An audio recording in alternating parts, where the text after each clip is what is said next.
Put somebody in. I don't know, are you expecting an actual visitor? No, but maybe an actual visitor is coming. I don't know. I don't know.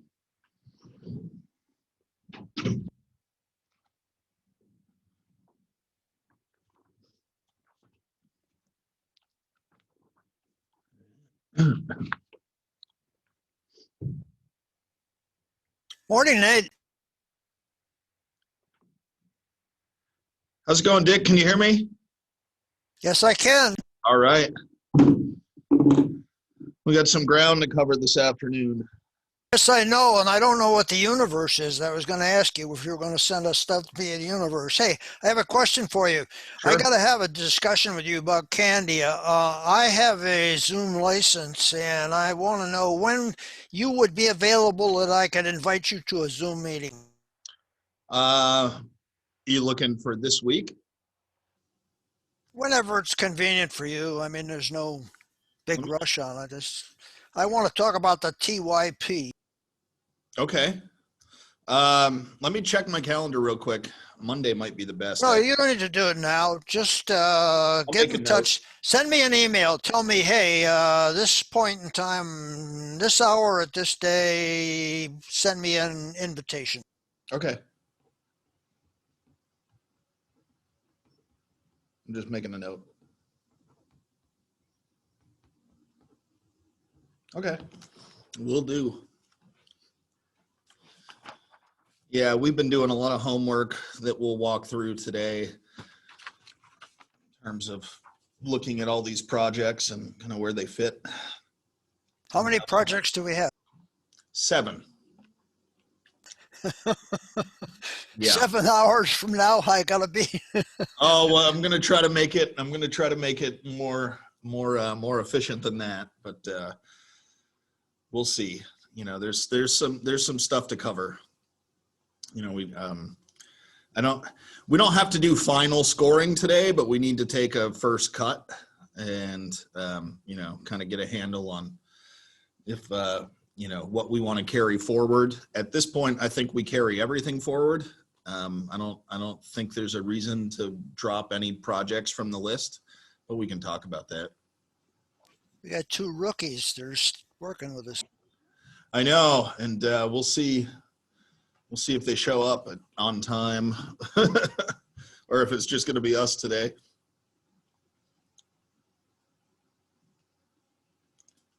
I did send everybody a note and everything with the Zoom details, and I didn't hear back that somebody couldn't make it. So hopefully it works.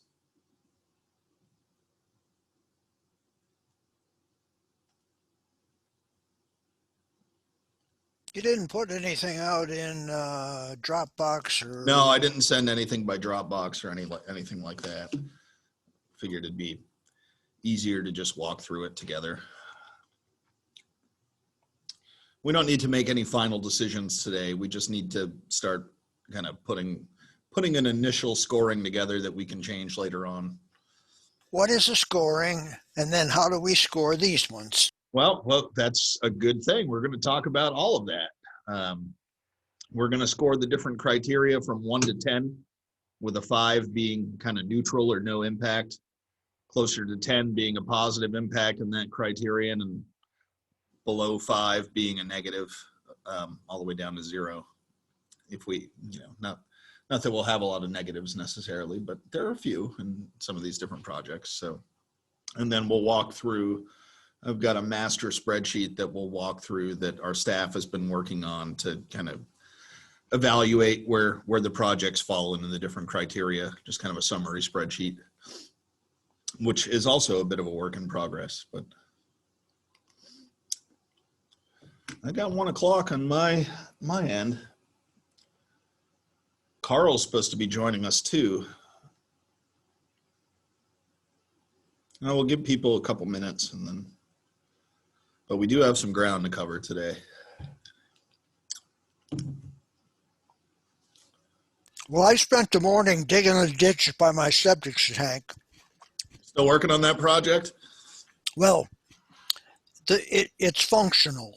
Yeah. But now I'm doing the last finish thing. So one of these days you'll have to come out and see it. Yeah, it's quite a project. I know, you're showing me pictures of it there. So I'm having an apple. I didn't have my lunch yet. I haven't had lunch yet either. No lunch in the cards for me today, so. I got a MBC meeting tonight too. Well, we'll try to make sure you're out before then. Yes, long before that.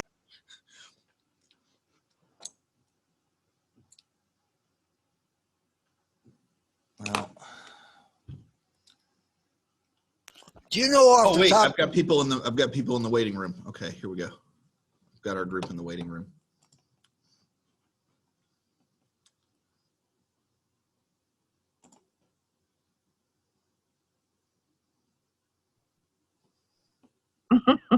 Go down here. Yeah. Your video. Turn up the volume. How we doing, everyone? I'm good. How are you? I'm good, thanks. What do I do?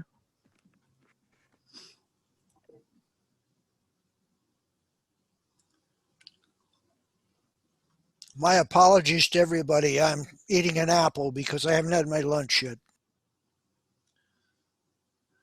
I haven't had lunch either, but I won't be eating. Not for a while, at least, probably.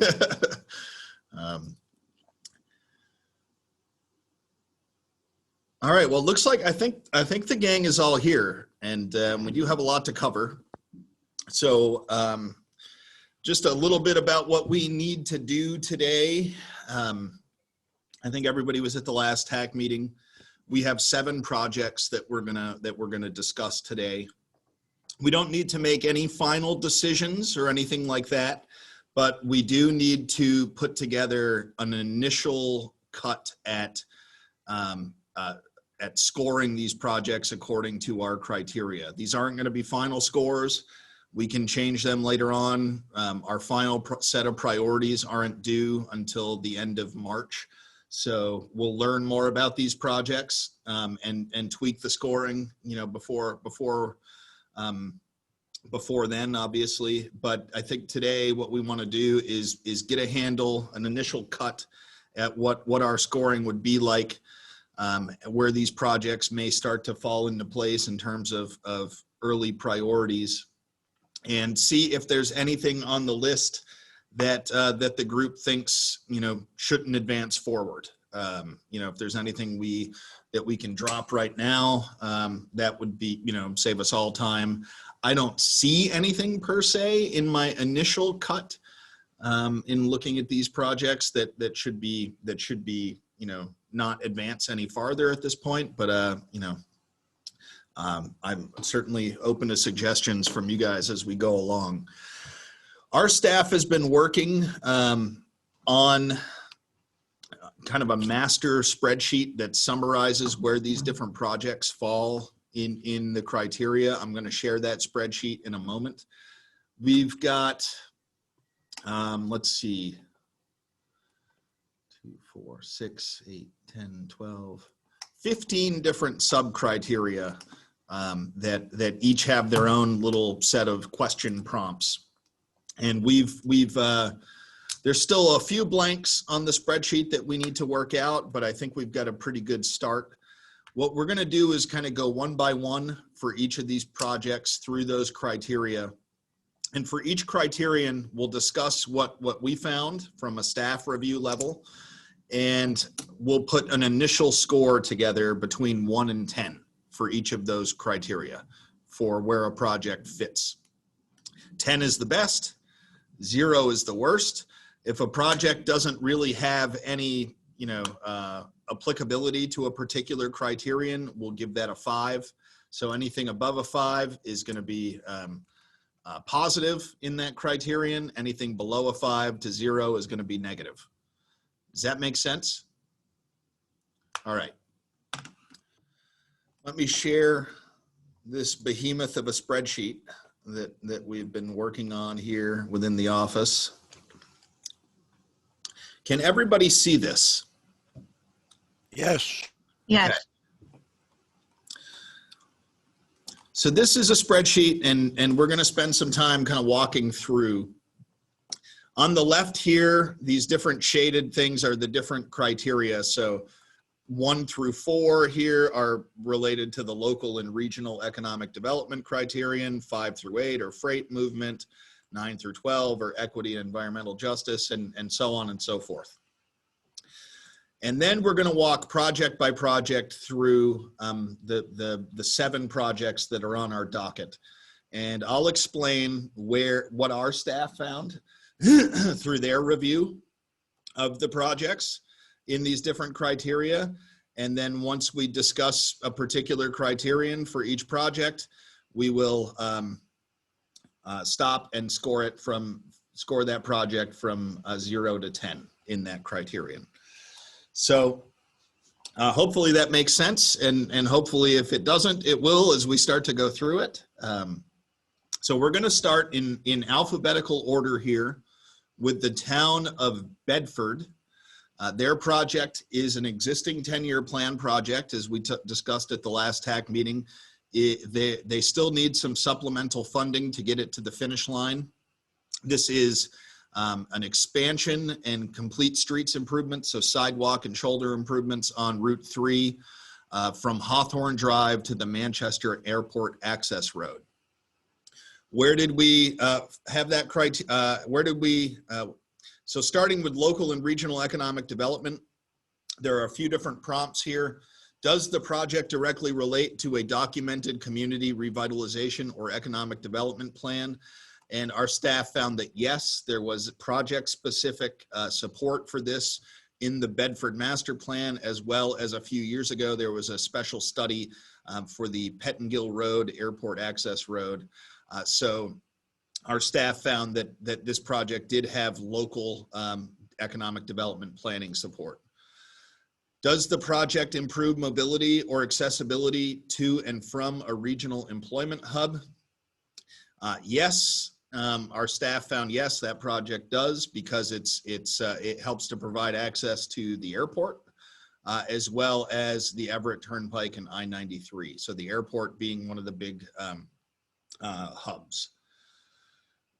Does the project improve mobility or accessibility from a regional tourism destination? Our staff found yes. The airport being kind of a key gateway for tourists coming into the region, having connectivity to that is important, and so our staff said yes to that question.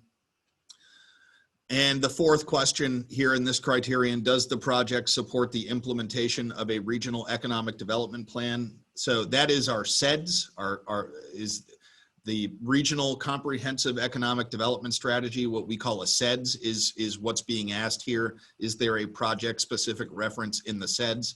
And for this project, no, there's no specific reference to this project in the SEDS.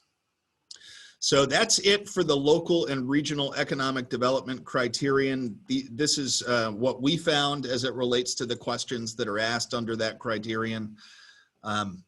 overall, for this criterion on a score of 1 to 10, there is justification with the local planning, connections to regional employment hubs, connections to tourism destinations. Personally, I would see this somewhere between a 5 and a 10.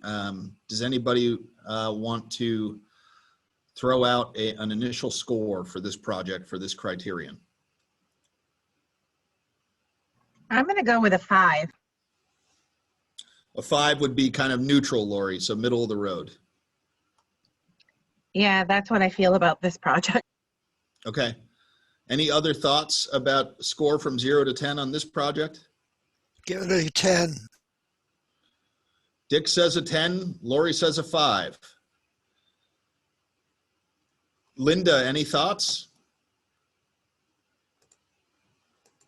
Did we lose Linda? We might have lost Linda. She was here earlier.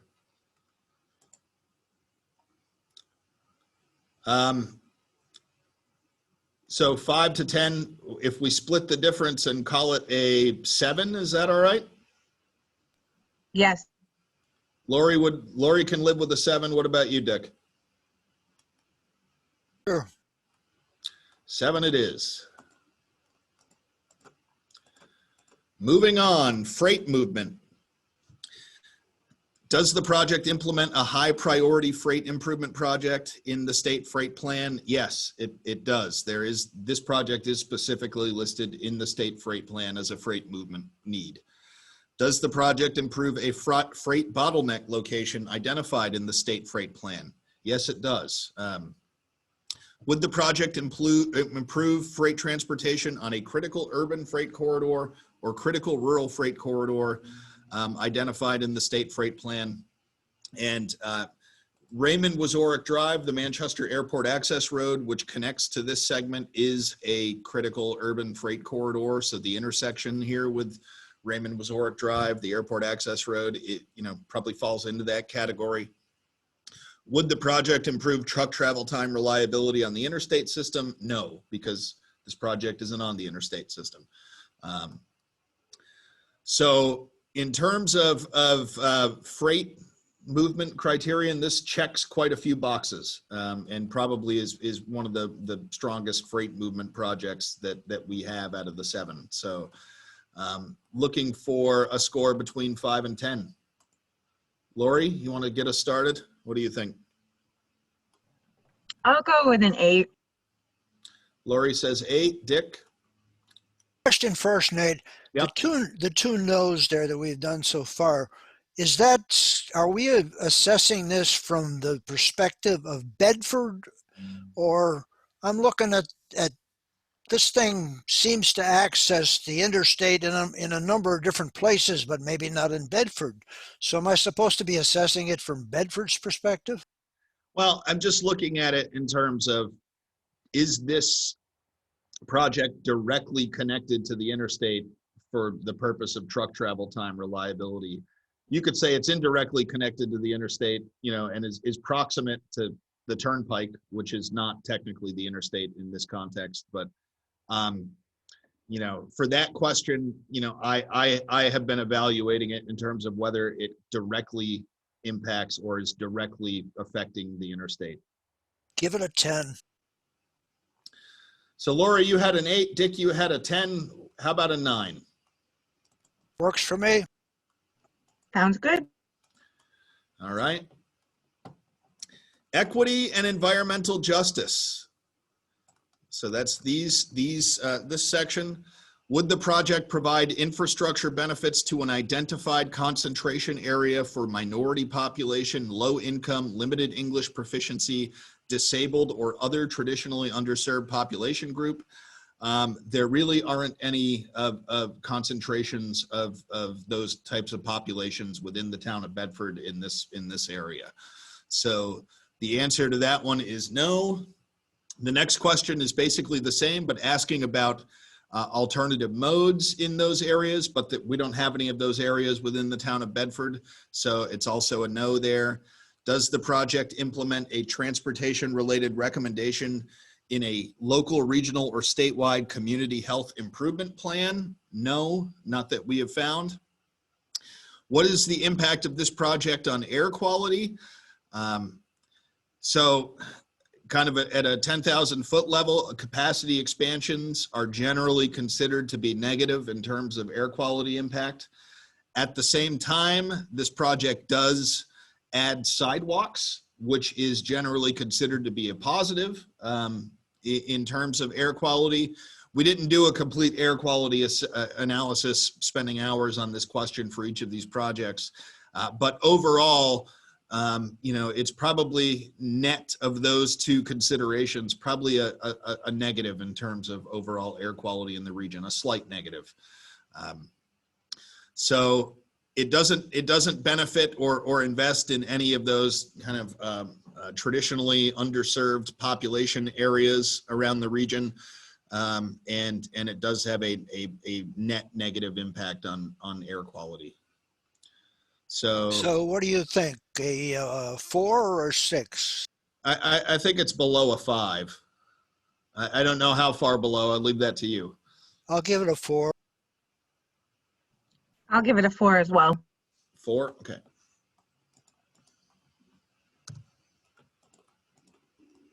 Five works for me then.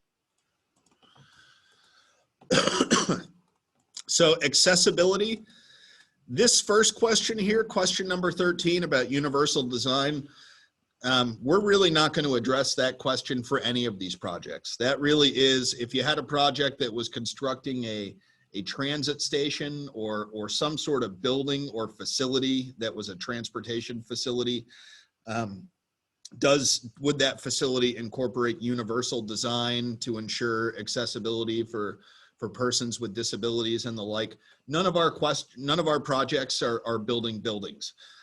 So really, this is pretty much not applicable across the board. There's no transit stations or anything like that that are getting constructed in any of these projects. So number 13, we can pretty much ignore. Number 14, does the project incorporate accessibility upgrades or remove barriers to access? This is filling a gap in the pedestrian network. So there's no sidewalks in this area right now. There would be ADA compliant sidewalks in this area after the project is done. So that's a potential benefit there. Does the project improve coordination between transportation service providers or between modes of transportation? No, this isn't a coordination project, and there's very limited transit on this corridor at all. So I'll give it a 6. Dick says 6. Lori, what are your thoughts? I'll go with 6. 6. All right, 6 it is.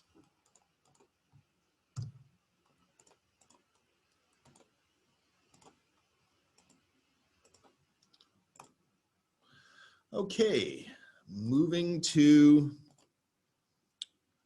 mobility, need, and performance. What is the federal functional classification of the project area? The answer to that is a minor arterial. That's basically one step below the interstate system. The interstate system are principal arterials, and minor arterials are the next step down. So this is a significant road. Minor arterial is a significant roadway, from a federal perspective. Is the facility a local, regional, or statewide connection? We called it a regional connection. Not quite statewide, but very important at the regional level. Are the mobility needs in the project defined in a local, regional, or state plan? And the answer to that is yes. We've the Route 3 Corridor Access Management Plan, the Bedford Master Plan, the Pettingill Road Airport Access Road Plan, as well as this project being included in the Southern New Hampshire Planning Commission's Long Range Plan. What is in terms of vehicle delay? What is the area experiencing in terms of vehicle delay? And we just are putting the finishing touches on our next congestion management process, and this is an area that's defined as having mild congestion. So we have mild, moderate, and severe congestion, I think, in our categories, and then no congestion as categories in our CMP. This is one that's classified as mild congestion. On the rail and transit side of things, obviously we don't have rail, so this is really transit focused. There is a route that does run down the Route 3 corridor a little ways into the town of Bedford. Still does, I believe, Lori, run into the town of Bedford, at least for a little bit. Am I correct on that? Yes, you are correct on that. So there was some modest transit ridership there from that end of the route. 2,300 transit riders, it looks like, for 2019. And for bicycle and pedestrian travel, well, it's difficult to answer that question in current conditions because there is no really bicycle or pedestrian infrastructure there at this point. This project would create sidewalks, but nothing exists yet today. So mobility need and performance, how are things functioning in that area right now? Or how severe is the need? So, closer to 10 would be a very, much more severe mobility need. Closer to 5 would be, a more neutral or limited mobility need. Lori, you want to start us on this one? Sure, I would go with a 7. Dick, what do you think? You're muted, Dick.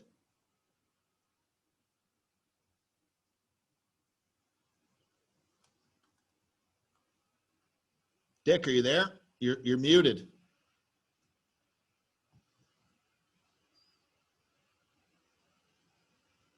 Unmute. Oh, there you go. Something happened. I went out of enter full screen. Okay. Yeah, I want to do a 9.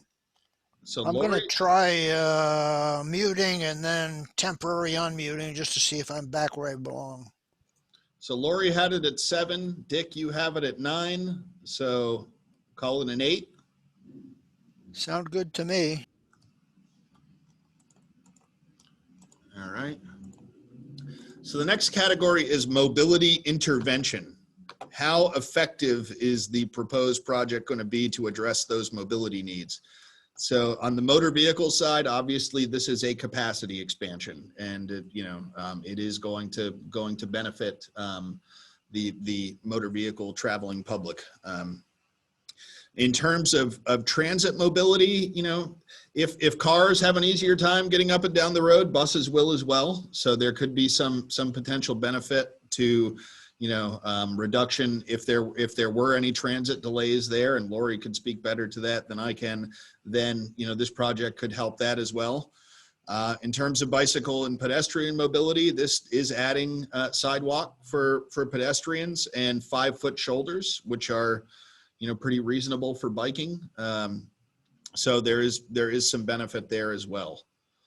So in terms of mobility intervention, what would you see this at, Dick? Are the shoulders all level with the sidewalks? There would be a grass strip separating the sidewalk and the shoulder. Level or sloped? How sloped, you mean? You're muted, Dick. I would think in this context, it'll probably be mostly curbed. Dick, you're muted. We can't hear you.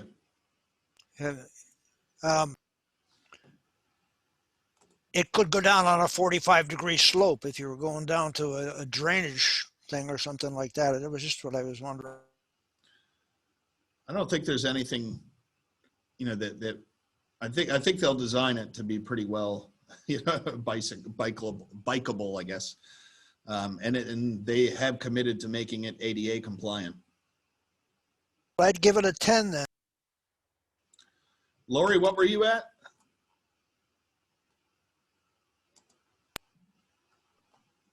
I was at about an 8. So should we call it a 9? 9 works for me. Sounds good to me. All right. On to natural hazard risk. Are natural hazards in the project area documented in a plan, study, or database? Not that our staff found. Have natural hazards previously impacted transportation, infrastructure, or mobility in the project area? How frequently? Our staff hasn't found any records of impacts in this area from natural hazards. Are natural hazard risks anticipated to increase in severity or impact in this area? We don't. It's difficult to answer that question, but in all likelihood, the answer is no. So in this one, there's really not a lot. It's pretty neutral. Doesn't there's not a lot. Not a lot to say about hazard risk here. Give it a 10. So in terms of hazard risk, you would give it a 10. Lori, what do you think?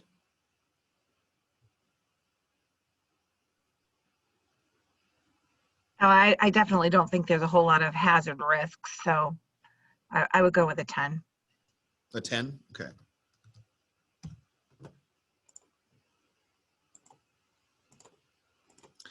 In terms of hazard mitigation, so now what is the project doing to mitigate, any potential hazard risk? In this case, not much, because there really isn't any hazard risk. So this one, is pretty much non-applicable here. So this might be a category where typically for not applicable, we would give that a 5, kind of a middle of the road score. Because some of these are just not going to be applicable to different projects. And this is one that probably isn't going to be applicable.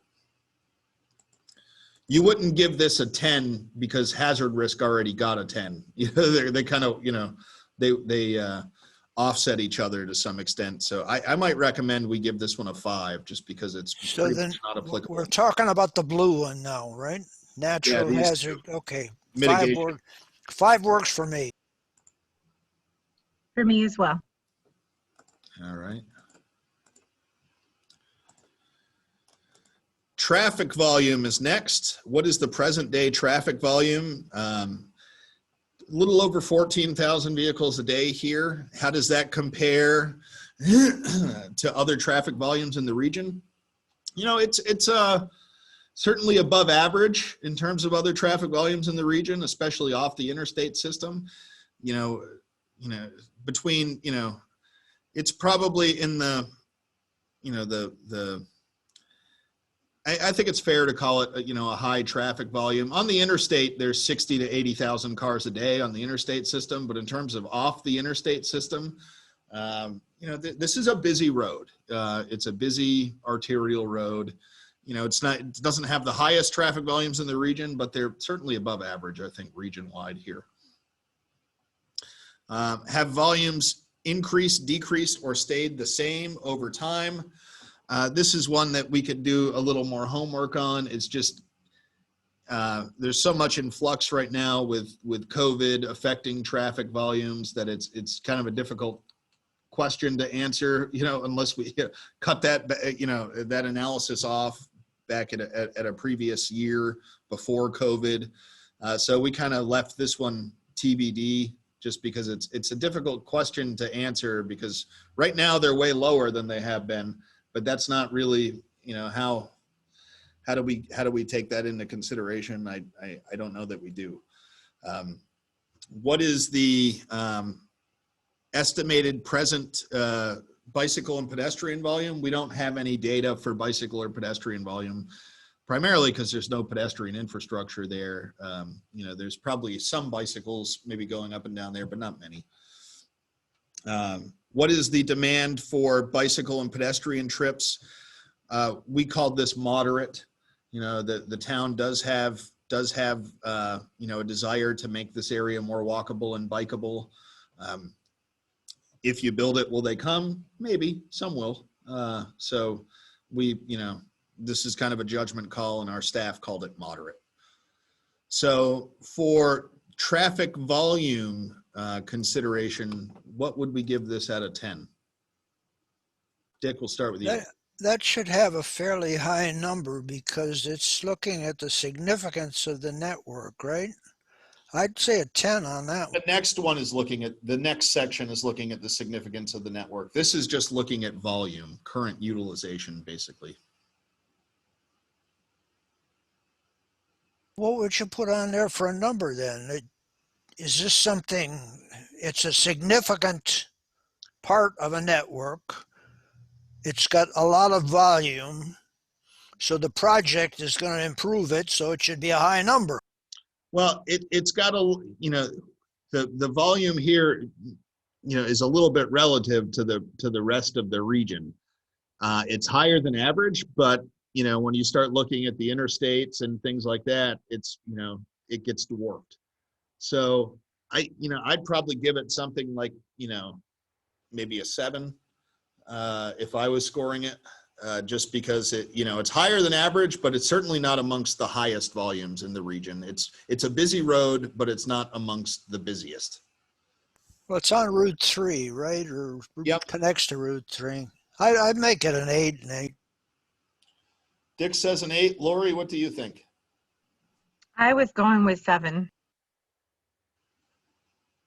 7 works for me. All right, we'll call it a 7.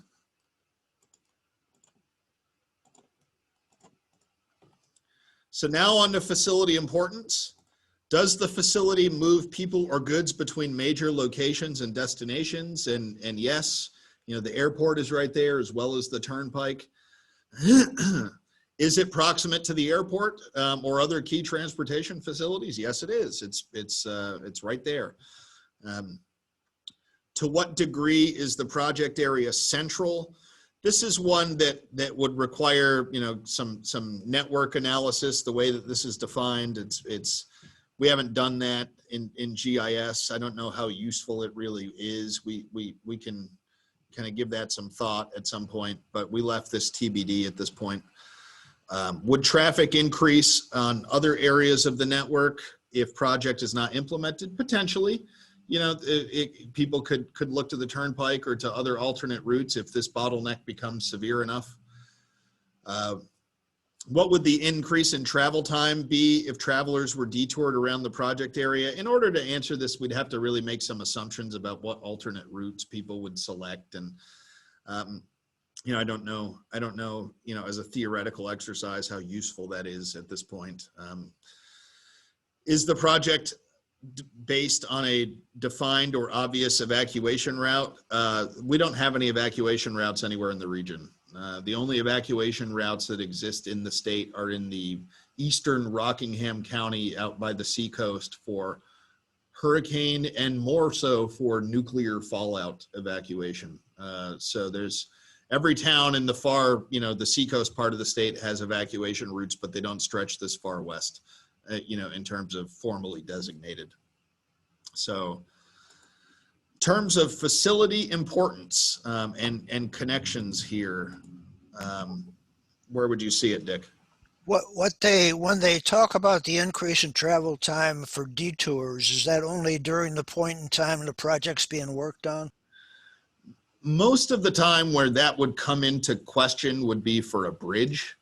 You know, if you had a bridge go out and you had to detour and you know, and it was affecting emergency services and things like that, there's quite a bit of network redundancy in this particular area with the turnpike nearby. You know, people can still get north-south in this area if they don't use Route 3 to some extent. You know, where that alternate route question becomes a lot more significant on bridge projects. We don't happen to have any bridge projects this time, but that's where, you know, it becomes really significant. Well, I'd give facility importance a 10, I think. Lori, what do you think? I would give it a 10 as well. Okay.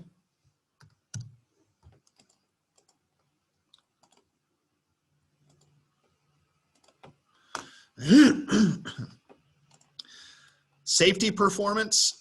Some of these questions, they say TBD, but in all likelihood, the answer is going to be, you know, no to a lot of these questions. You know, the biggest concern here is what's the number of passenger vehicle crashes at the location over the past 5 years. this is a pretty, limited segment of road, but there were 25 crashes. And of note, two fatalities and 2 incapacitating injuries. So the severity of the crashes that's happening on this segment is very significant. We didn't go through the trouble at this point of calculating crash rate. We can do that homework later. And there aren't, we have TBD here, but in all likelihood, we're just verifying, but there are no, in all likelihood, pet or bike crashes on this segment. We need to verify with our colleagues at MTA as to whether or not they've experienced any transit vehicle crashes, but I would say that's highly unlikely at this location as well. This has not been the subject of a road safety audit. It didn't come out of any safety network screening or the HSIP or anything like that. So really, we're looking at, a modest number of crashes over a 10-year period, but the crashes that have they do have some severity, 2 fatalities and 2 incapacitating injuries. So it's a modest number in terms of overall number of crashes, but a few of those that have happened have been quite severe. So I'd be suggesting that if we do the project and it improves the safety performance, we should do the project, right? So we have 2 things on safety. So one of them is called safety performance, and one of them is called safety measures. We're on safety performance right now. Safety performance is backward looking, at what the crash history of a location has been. Safety measures, what we'll talk about next, is forward looking in terms of how effective the project is going to be at addressing safety. So safety performance is looking at is an area a high crash or high severity location that needs to be addressed. And then safety measures, what we'll talk about next, is how effective that project is at addressing the safety needs. So what's a high number? What does that mean? That it's not really a very bad area, or? I would say in safety performance, the higher the number, the higher the safety history, or the more concerning the safety history is. Well, I'd certainly give it about an 8. Lori, what would you say? I would go with a 7 for that piece. Okay. Dick, can you live with a 7? Yep. So here we go on to safety measures. The forward-looking component, how effective is a safety, how effective is the project at addressing safety? And for that, we look at something called a crash modification factor, which is there are crash modification factors that come out of federally funded research around the country. They study all sorts of different, pretty much anything you can think of in the world of transportation. There's a defined crash modification factor based on research. In this case, we're converting a 2-lane roadway to a 4-lane divided roadway on an urban minor arterial. And I looked that up, and it has a very good crash modification factor, 0.341. So basically, what that means is there will be 34% as many crashes after this after this improvement as before it. So in other words, we'd expect a 66% reduction in crashes across all crashes as a result of this project. It's the most compelling of all of the projects that we have to look at in terms of what the numbers would tell us a safety benefit would be. There is also the Federal Highway Administration's Office of Safety includes these different things called proven safety countermeasures. One of those is installing sidewalks is a proven safety countermeasure. So they call that a walkway, could be anything, multi-use path or a sidewalk. So we do have that in this case. Um, at the bottom of this category here, the only drawback is there's a bicycle related question here. How effective are the bicycle related crash modification factors? So it was interesting. I didn't even know this before looking this up, but when you add a sidewalk to an urban minor arterial, the number of bicycle crashes goes up. Not that we have any bicycle crashes history at this location, but that we would expect more bicycle crashes because of the installation of a sidewalk rather than fewer. So that's the one kind of safety drawback a little bit of adding a sidewalk, is that data is showing that the addition of a sidewalk increases bicycle crashes. But aside from that, this is a very compelling, 0.341 as a crash modification factor is great. It's easily the best of any of the projects that we're going to look at today. I'd give it a 9. Dick gives it a 9. Lori? I'll go ahead with a 9 as well. Okay. State of repair. This is looking at pavement condition. What's the pavement condition in this area? It ranges, but it ranges from fair to good. So, it's certainly not a road that's crumbling and falling apart. It's in fair to good condition at this point.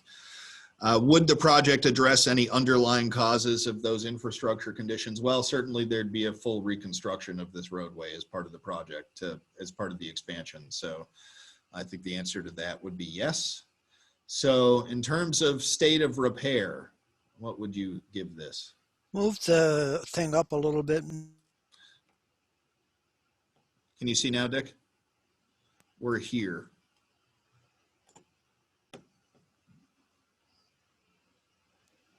I'd give it a 10.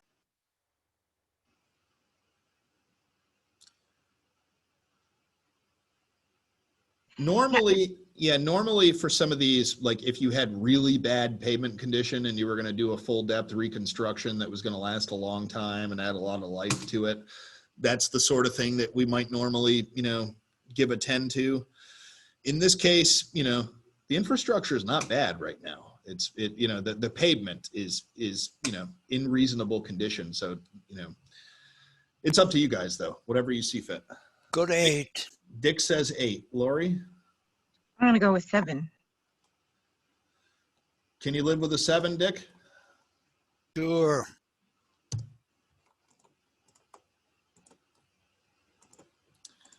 All right. Maintenance. Is there a maintenance issue due to poor or dangerous infrastructure conditions? Well, you could say that there's safety concerns there, but not from the condition of the infrastructure. So no to that one. Does the project propose expanded transportation assets that will add new maintenance liabilities? Yes, in this case, we are expanding the road. And more lanes of road means more time to plow that road and more salt to salt that road, and more time for basic maintenance. So to some extent the answer to that question is yes, there will be more maintenance costs as a result of this project in the future. Are there any buried utilities that need upgrades that could be incorporated into the scope? This is kind of the economies of scale question. Buried utilities aren't eligible for transportation funding, but we don't want to tear things up and then have the town tear it up the next year to do their own sewer project. We try to bundle those as much as possible, but that's not the case here. So we do have some potential for additional maintenance. So this additional maintenance time and effort and cost. So this is one that probably would be below a 5 for that reason. This isn't, it would have a negative maintenance impact, meaning adding maintenance that doesn't exist today. I guess I'd still go with a 5. Lori? I'm really not sure on this one.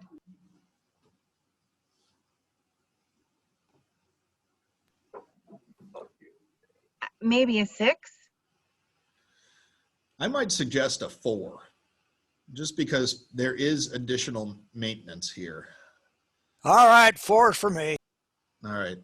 You okay with 4, Lori? Yes. All right. Sounds good. Support.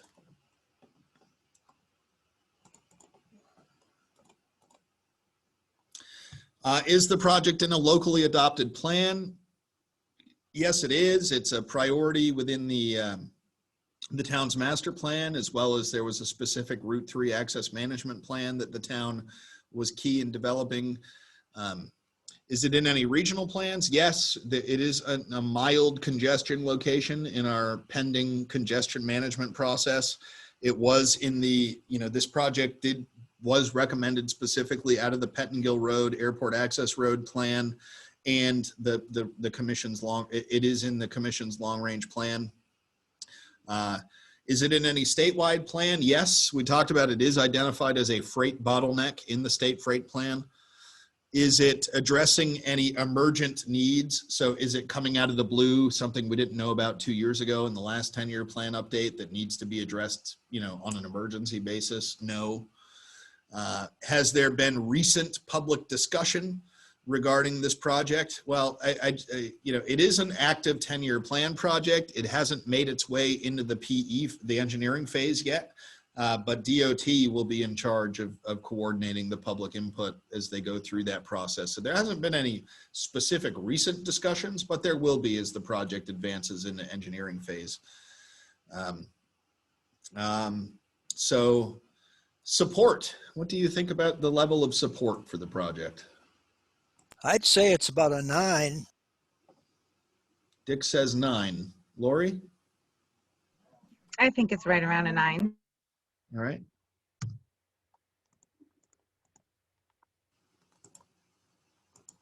Okay. We've made it through one. The first one always takes the longest because, we're going through these questions for the first time. I think we'll be able to go through the next ones quicker. All right. We're going to start from the top. We are now in Deerfield. This project is a roundabout conversion at the intersection of Route 107, Candia Road, and Church Street in the town of Deerfield. So, local and regional economic development. We did not find any reference to this project in any locally developed economic development plan. We did not find reference to this project as it doesn't really have any direct connection to a large regional employment hub of any sort. Does it provide mobility or accessibility to and from a regional tourism destination? And I would say the Deerfield Fair is one of the bigger tourism destinations. It is in the town of Deerfield.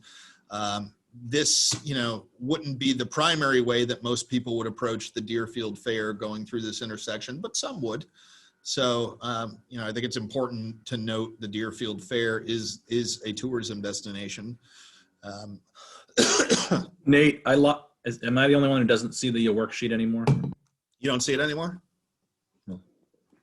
Did I somehow mess up? Hold on. Stop screen sharing. Did I? All right. I got to figure out how to get back to screen sharing. Okay, here we go.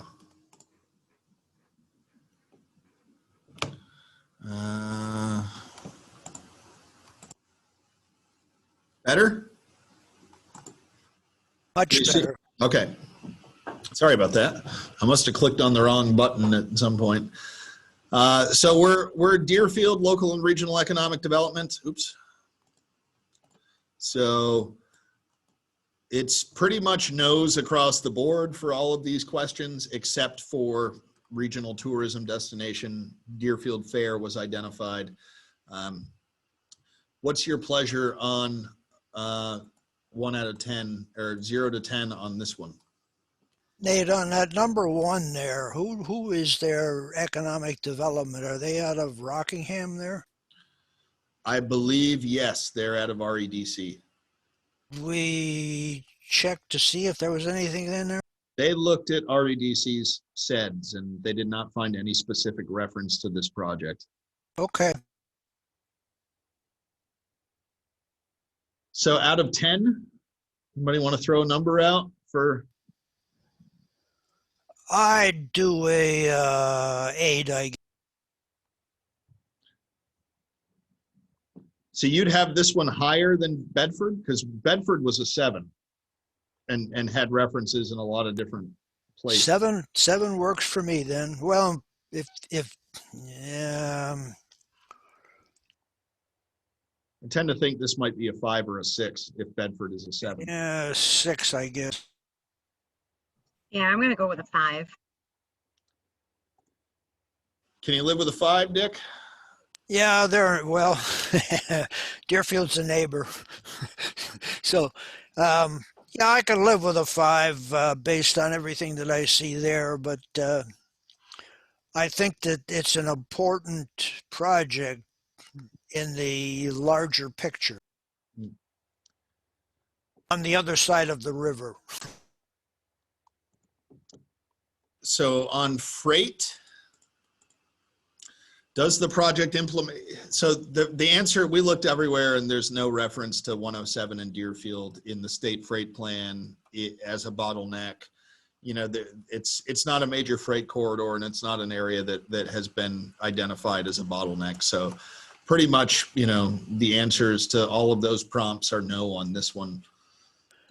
Nate, there's been significant increase in the traffic since that Coparts thing came into Candia. There are trucks driving continuously, bringing, you know, the car carriers coming in continuously. So there's been an increase in the amount of traffic on 107, 43, all of those ones.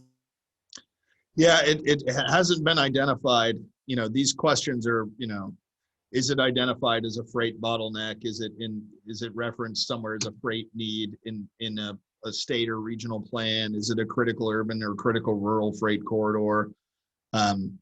It's not listed in any of those places at this point. That, you know, those are the prompts. You know, that's not to say we can't consider, you know, some of those other local factors, but in terms of, you know, these particular questions, it's no's across the board on those. I'd give it a 5 because I'm not going down below 5, I don't think. 5 seems fine. Go with a 5. All right. 5 is a neutral score, so you know,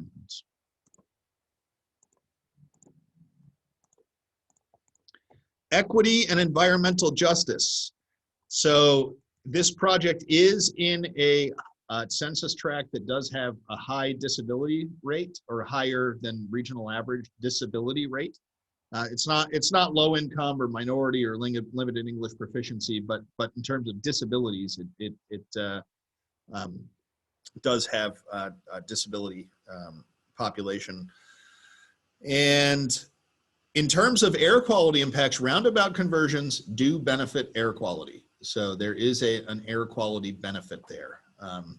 The Bedford project had a negative air quality benefit because of the capacity expansion. This one has a positive air quality benefit because of roundabout conversion.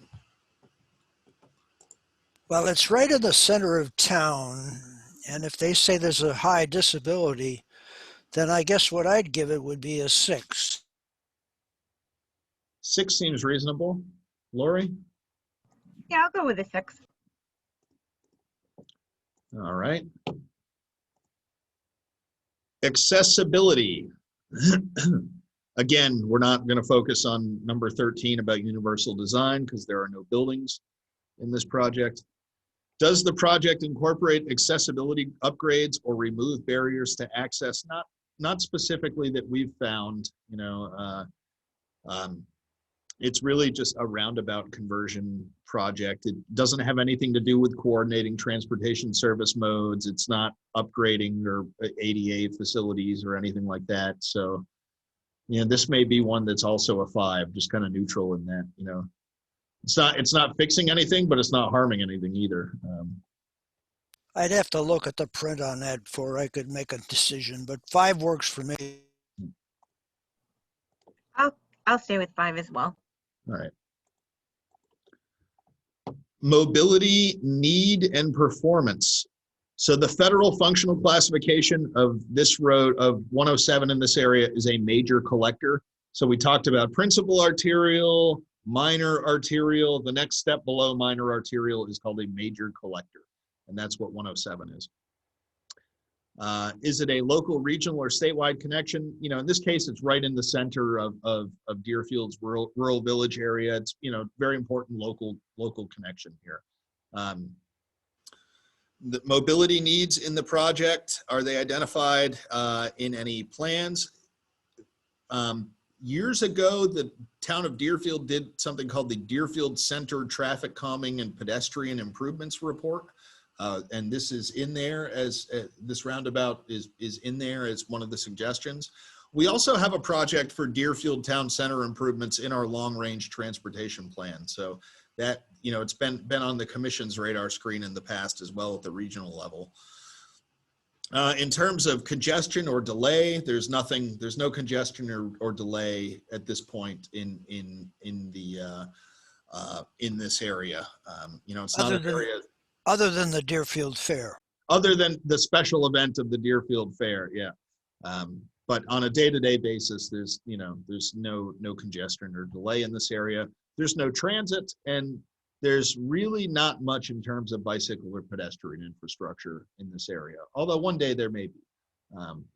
So, you know, it's what do you all make of the mobility need and performance here? I guess you'd get a 5. 5 seems fair. Yeah, I'll go with 5 as well. Mobility intervention. So that's these 3. Again, we don't have much. There's nothing really in the project proposed. There's no transit or bicycle or pedestrian improvements in this project. But a roundabout conversion is a benefit to the intersection. It helps mobility. It will you know, simplify the operations of the intersection. So there is certainly a mobility benefit of converting to a roundabout. So out of 10, I'd give it a 6. 6. Lori? Still got to look at the print before I really know what's going on. I'll go with a 6. 6, okay.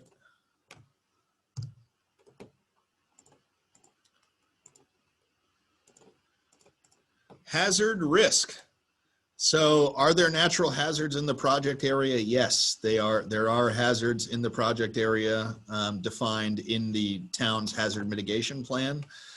There was flooding in 2007 causing road closures on Route 43, 107. 43 was closed at the South Road split. 107 was closed at the Epsom Deerfield town line at Yaton Farm.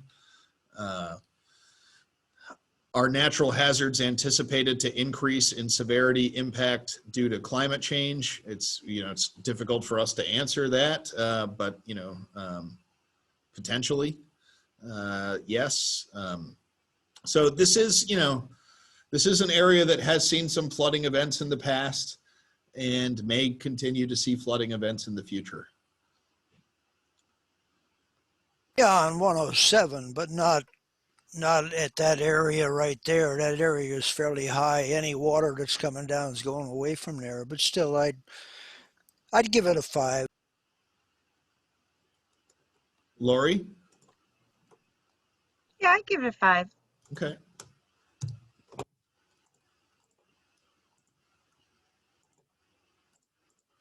In terms of hazard mitigation,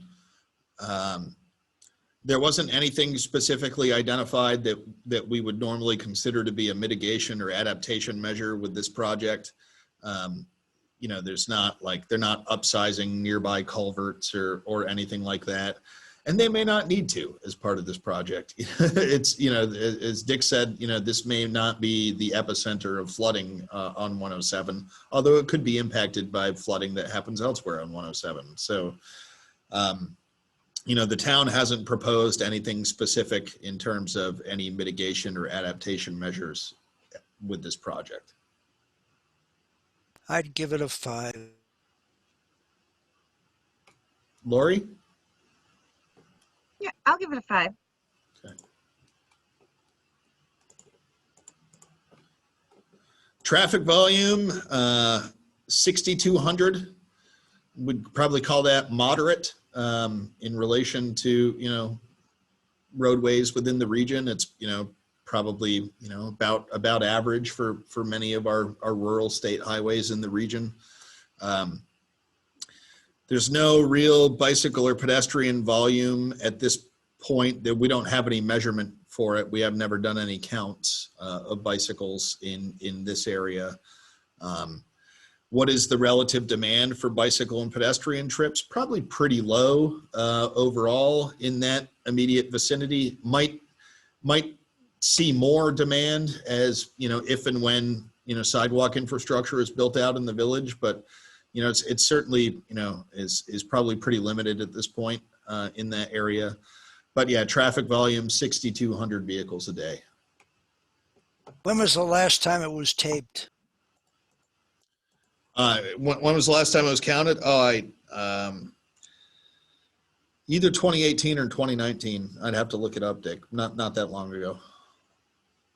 That's where I think Coparts comes in. I'm sure that number's higher. It could be.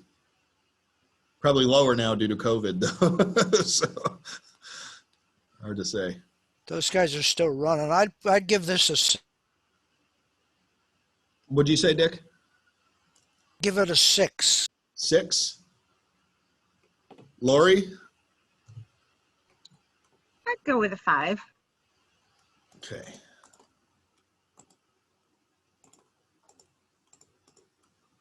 Five works for me.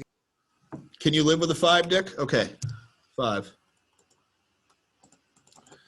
Facility importance. Does it move people or goods between major locations and destinations? Not particularly. You know, it's not like a connection to the airport or anything like that that we talked about with the last project. You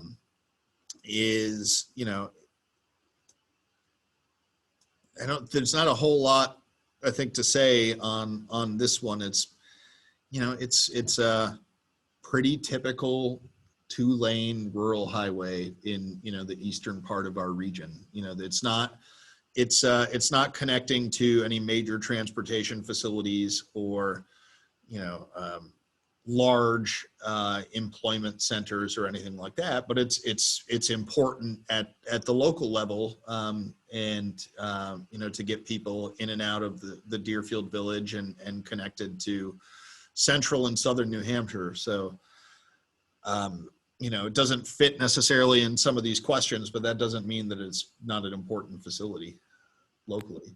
If they're putting a roundabout in there, that I think would increase the amount of time, slow down traffic some, which is good for the people walking around there. But I think I'd give that a 4. A 4? Lori?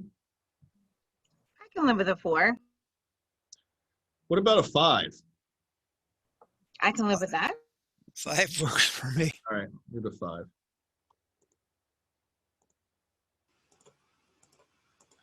This one's getting a lot of 5s so far on my spreadsheet here. Safety performance. I think Linda is joining us.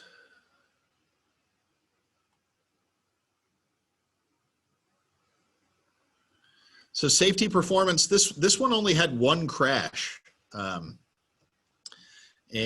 this intersection here is such a convoluted intersection that everybody has to almost stop. So I can see why you don't have a bunch of crashes in there, but it's a bear trying to get through there.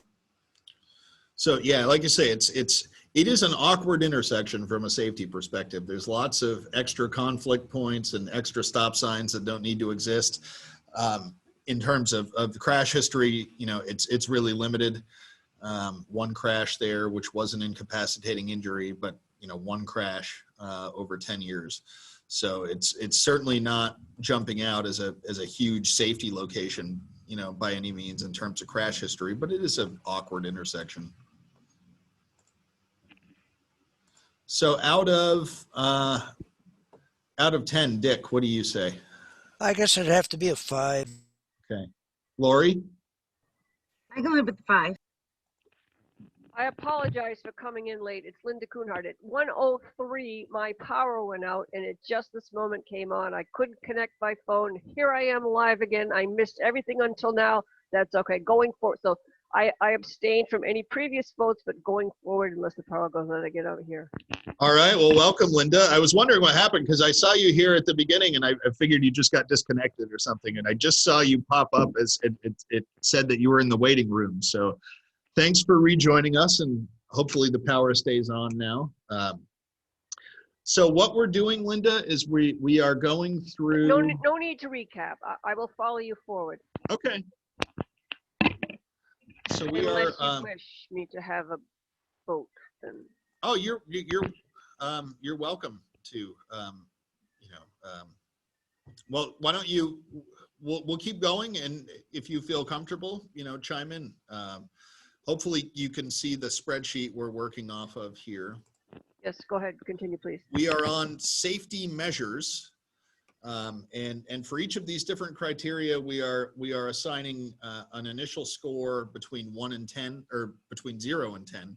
10 being the highest possible score, 0 being negative impact, 5 being pretty much in the middle. I'm tracking those scores separately, and what you're looking at is a spreadsheet, an analysis spreadsheet that our staff did, looking at how some of these things fall, how each of these projects comes into these or different prompts in the criteria. So we are now on safety measures for the roundabout project in Deerfield. So in terms of crash modification factor, this one is also a good crash modification factor. So it's a 0.64 for a conversion to a single lane roundabout. And that means that we would expect to see 36% fewer crashes across all crashes at the intersection. So roundabouts are considered a significant safety improvement. And they are one of, as you see here, one of the Federal Highway Administration's proven safety countermeasures. So roundabout is a strong safety improvement. We don't have any railway highway crossings or anything like that. There's no pedestrian safety improvements here. It's just a roundabout conversion. But the roundabout conversion is an effective safety countermeasure. So out of 10, Dick, do you want to throw a 5? A 5? And tell me again, 0 is awful and 10 is wicked good? 10 is wicked good. This is approaching, I wouldn't say it's a 10, but it's pretty good. It's probably in the, maybe 7 type range. In my opinion. I'm not scoring though, so I'll leave it to you guys. Are we talking simply about the conception of a roundabout, or for a specific design of a specific roundabout layout? A typical single lane roundabout conversion from a 3-leg, 4-leg stop controlled intersection would result based on research in 36% fewer crashes across the board. So it's at what point does the Southern New Hampshire Planning Commission have a say on the type of roundabout that gets laid out, or not? So the town has requested a 10-year plan project to convert the intersection of 107 Candia Road and Church Street to a roundabout. It's not fully designed yet, but the town has expressed their vision for a single lane roundabout at that intersection. So we're going to ask our engineers to take a look at it, but we're also, on our end, looking at it in the context of all of the different 10-year plan criteria that we're required to evaluate it against. And so right now we're looking at the safety measures criterion. And safety measures is how effective is a proposed safety improvement at addressing the safety concerns of an intersection. And in this case, a single lane roundabout, according to the research, is a pretty effective countermeasure. So it 0 point, the way we evaluate that is by looking at something called a crash modification factor. And so there's lots of different research, federally supported research happening at different universities around the country, and they study before and after different transportation improvement projects, and all of the studies have shown that single lane roundabout conversions, as the town of Deerfield has proposed here, do result in significant reductions in crashes. Yeah, growing up in Massachusetts, I'm familiar with roundabouts. However, having grown up in Massachusetts where roundabouts were a way of life, and moving to New Hampshire where they have tried to interpret roundabouts to make people behave more safely, I'm kind of with Dick for a 5. If I knew that the conceptual roundabout described was going to be an actual functioning roundabout where you weren't going to like drive your tractor trailer over a 1 foot high granite thing, you know, New Hampshire doesn't seem to have a good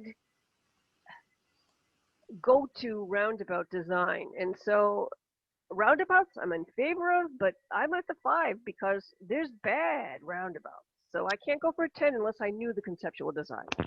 Yeah, there are some bad ones. Well, we can always, what we're doing today is not a final scoring. That's important to note. We're taking a first look, and from this first look, we'll see if there's any of these projects that we don't think should advance any farther. If anything should drop off, we'll have a sense of that by the end of the afternoon here. And we cannot, our final scoring is not actually due until the end of March. So we'll be finalizing this early in the new year once we have our engineering, review back, which should be coming. We're working with our engineers now, and they'll be working on it soon. But shortly after the holidays, we'll reevaluate and make some final tweaks to the scoring. We're just taking a first look for the purpose of shortlisting some projects right now. So Dick says 5, Linda says 5. Lori, what do you say? I was going to go with a 7. Lori says 7. Can everybody live with a 6? I can live with a 6. But again, we don't have the print on this thing. There's significant elevation issues on this thing. I don't know how they can go without cutting houses out of the way, whatever. But yeah, I suspect that the roundabout is better, but I wouldn't be surprised to actually find a negative impact on this one. So I'll go with a 6. That's fine with me. Okay, we'll call it a 6 for now, and then we can, like I say, we can always, we're not making final decisions today on any of these. So, state of repair. So again, this is looking at the condition of the existing infrastructure. Right now, that intersection is in a fair pavement condition according to the DOT's pavement management system. So it's not good, but it's not poor. It's fair. Would this project improve that? Yes, obviously it would improve it because there would be a reconstruction of the intersection, at that location. So there'd be all new pavement for, the area around the intersection when it's done. So fair pavement today, and yes, there would be some repaving done as part of the intersection project, at least in the immediate vicinity of the intersection. So out of 10, Dick, what would you say? 5. Lori? I can live with that 5. Linda? Yeah, I mean, if the pavement's good today, it'll be better tomorrow. 7. What did you say? Did you say 7, Linda? Sure. If the pavement's good today and it's going to get replaced, it will be better. But So we have 2 5s and a 7. Can everybody live with a 6? Works for me. All right. maintenance. So this is, would the project address any or create any additional maintenance liabilities? I don't think so. You know, it's not a significant maintenance difference to maintain a roundabout versus, you know, a typical stop controlled intersection. You know, the plow doesn't really have to spend more time there than they otherwise would or anything like that. You know, so I think it's pretty much a wash in terms of maintenance. I don't think it's reducing any maintenance, but I don't think it's adding any either. So is it an NA? Do we have to give it a 10? Typically, you know, the middle of the road type of no impact, we would give a 5 to. 5. Everybody okay with a 5? Works for me. Yes. Right. In terms of support, so the town of Deerfield's master plan does support the implementation of that traffic calming study, which, as we discussed before, does propose this roundabout. So there is, you know, some support in the town's master plan for the project. Again, our long range plan at the regional level does include a project for traffic calming improvements in the Deerfield Town Center.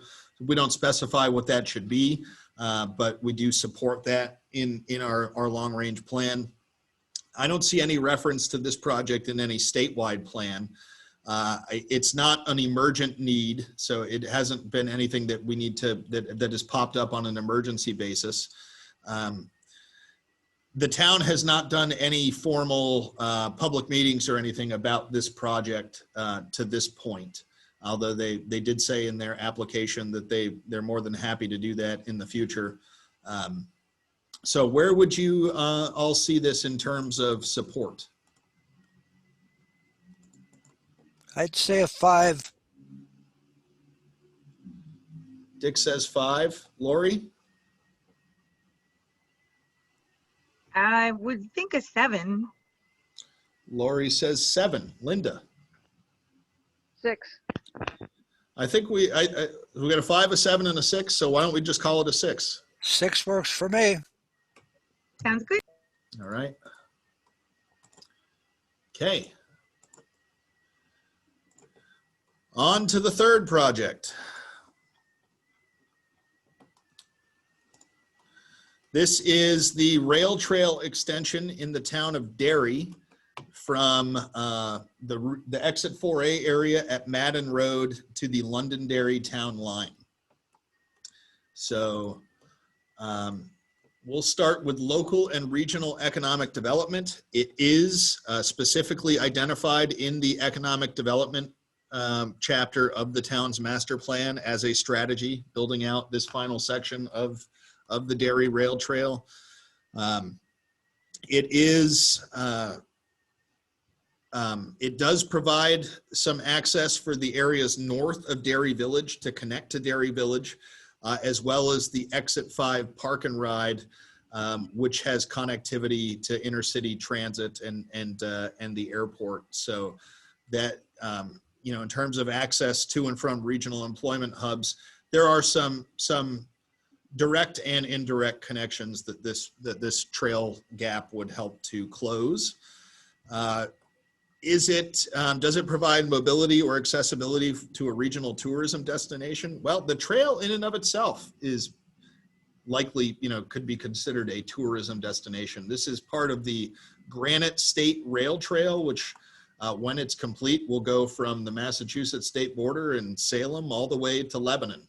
And to the river, you know, at the state line in Vermont. So, you know, people do come up. People love to, you know, come from other places and pack their bikes and ride on the rail trail and, you know, make this part of their tourism in New Hampshire. So, this is, you know, there is a tourism connection there. So what is the name of it exactly? The name of what? I'm sorry, Linda. It's a specific project. This specific project is a extension of the Derry Rail Trail from Madden Road to the Londonderry town line. It's the final gap of the rail trail in the town of Derry. And I'd give, it's I'd part of give a it, much bigger project, you know, within the whole state that's kind of being completed in gaps. I'd give it a 10. Dick gives it a 10. Yeah, Lori, if this is the final gap, this is not the final gap. It's the final gap within the town of Derry, but it's not the final gap in the whole trail. There are Yeah, yeah. some gaps left. Yeah. and the rest of the gaps are within our district also. Some are, some aren't. Although we've done a good job, I think, of programming projects to close many of the gaps in our region. There aren't many gaps left, but this is one of them. I'll go 9. Dick's at a 10. Linda's at a 9. Lori, I like the 9. can you live with the 9, Dick? I'd prefer 10. We got 2 9s and a 10. Could we get a 9.5? We haven't done any 0.5s so far. I'll go with a 9, although I think it deserves a 10. They've been working on this for a long time. I can live with the 10.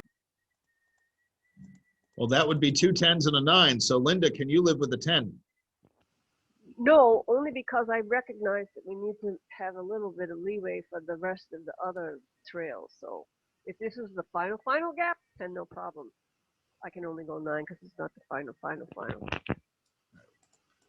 Well, we'll call it a 9 for now. How about that? And Works for me. all right.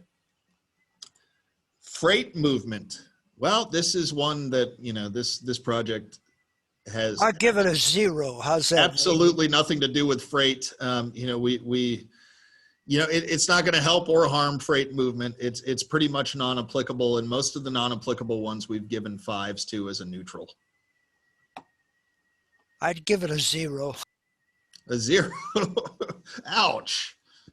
Yeah, but what if it snows and it's the end of the world and we have to get the horse-drawn sleighs? 0 would mean it's got a significant negative impact of freight movement. This doesn't Make it a impact, 5. this doesn't Yeah, impact freight five. movement. 5. You know, people are gonna get those little things that they tow behind their bikes, and you got the guys with the backpacks, and they deliver the office stuff. 5 is good. Lori, you okay with 5? Yeah, I'm okay with 5. All right. Like being on a teeter-totter. So on to equity and environmental justice. The town of Derry does have some high poverty and disability census tracts around where this project is. So the answer to some of these, this is the first one that's had multiple yeses. The transportation infrastructure that would be constructed here does benefit high poverty and high disability census tracts. It would expand transportation choices and alternative modes of transportation in those areas by adding bicycle and pedestrian infrastructure. This trail is not a vehicle project, it's a bicycle and pedestrian infrastructure project. There is no reference to this that we have found in any community health improvement program at this point. And overall, in terms of air quality, this would have a positive impact. You know, basically, you know, the people could be induced to walk or bike from point A to point B in the town of Derry rather than driving because this infrastructure exists. And that would result in positive air quality benefits. There's no negative air quality benefit to building a trail infrastructure. So overall, this one does pretty well, I think, in terms of equity and environmental justice. So Give it a 9. Dick says 9. So you're talking about that whole third column C, like 9, 10, 11, and 12. This is the whole. Correct. Yep. Right here. All right. So can I abstain? I like this whole thing. I don't even want to go there. Sure. Dick says 9. Linda abstains. Lori. Go with the 9. Okay. Like, so mostly to me, so that 9, 10, 11, and 12, if a town meets those and people can say, oh yes, they have a disadvantaged population, they get a 9 or a 10, and Francistown has 3 people who are not disadvantaged, then we get a 0 or a 5 because we can't meet that. That's an unfair criteria, which is why I can't. So yeah, I know where you're coming from. I know you're forced into it, but that's why I abstained. yeah, this is it's basically, you're right. I mean, this exists because of various federal requirements that federal dollars must be, can't be exclusionary and either, and benefit only areas that don't have these quote, underserved populations. The federal government, Federal Highway Administration, they're particularly sensitive about ensuring that there's an explicit consideration to make sure that all of the funds are equitably distributed in areas that do and don't have these populations, and aren't exclusionary or disproportionate to one or the other. So we demonstrate that by considering it. It's 4.26% of our overall project, weighting. So it's not, a determining factor by any means, but it's part of the puzzle, and it is 4.26%. So I certainly understand that, that concern. But you're right in terms of meeting federal requirements and demonstrating to our federal regulators that we are deploying resources as equitably as possible. And this is one of the ways that we make that demonstration to them, by having this criterion. Accessibility. Linda, this is the first time that you're going through these earlier sets of questions. So number 13, isn't applicable to any one of our projects. This is about, if there was a transit facility or a building as part of the project, does it incorporate universal design? No. We don't have any buildings as part of any of these projects. Does the project incorporate accessibility upgrades or remove barriers to access?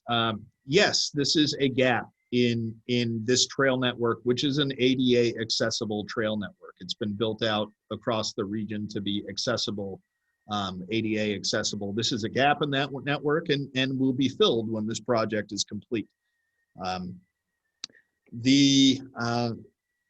This also would provide some bicycle and pedestrian connectivity to the transit services that exist within the town of Derry. Those transit services are demand response services provided by CART, but there still is transit accessible in the town of Derry. So building this trail network gap does provide some connectivity between bicycle, pedestrian, and transit. So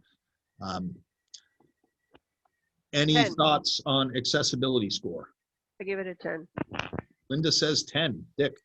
I say 10. Dick says 10. Lori? Yep, I give it a 10. 10 across the board. Okay.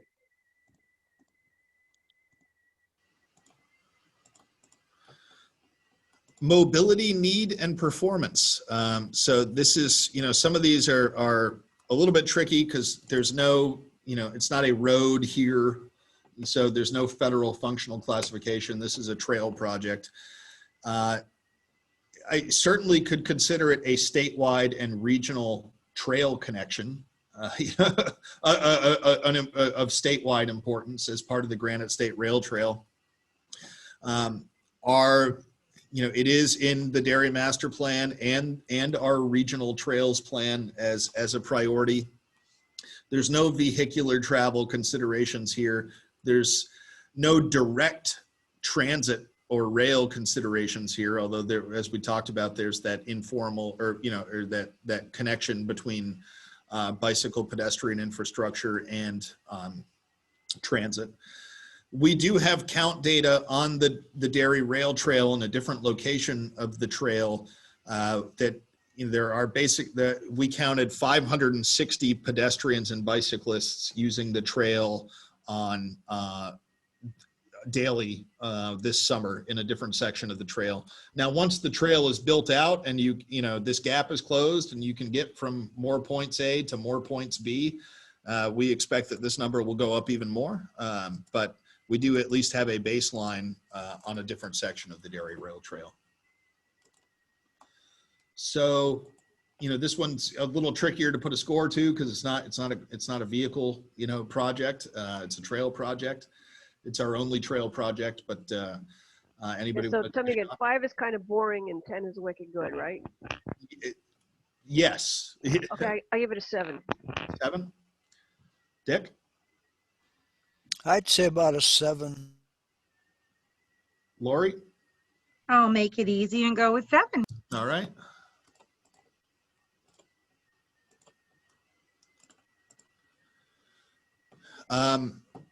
Mobility intervention.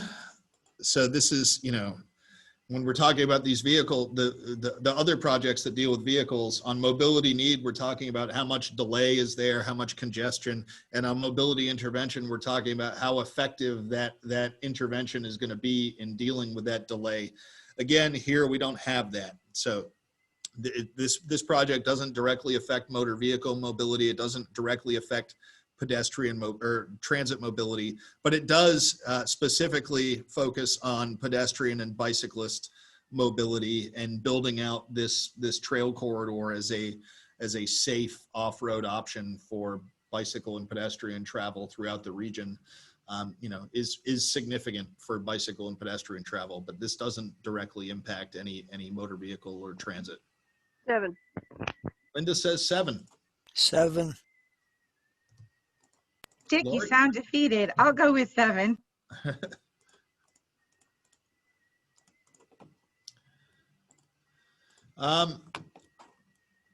Natural hazard risk.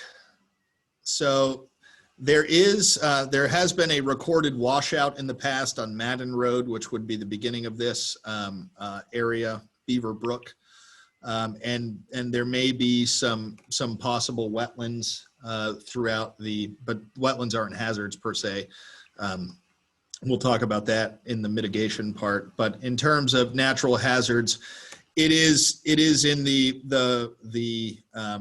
100 and 500 year floodplains, or at least a portion of the project.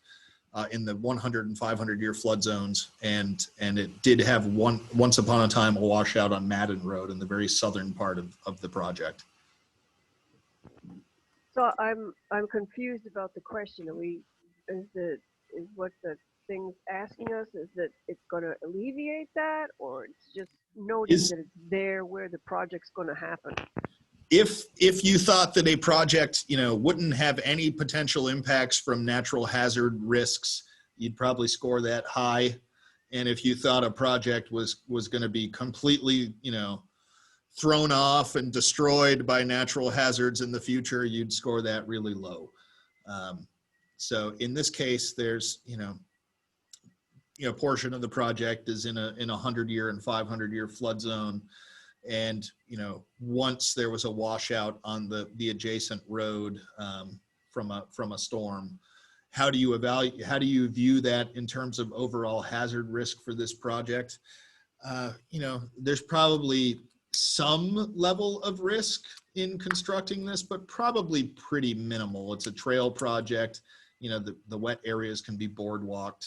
You know, it's not, you know, it's probably a 5 or a 6. Give it a 5. Yeah. Yeah, I guess I go 5 again. If we had a better handle on the design they were talking about certain places, I could go higher, but not knowing that, I'll go 5. Okay. Lori, are you okay with a 5? Yes. Okay.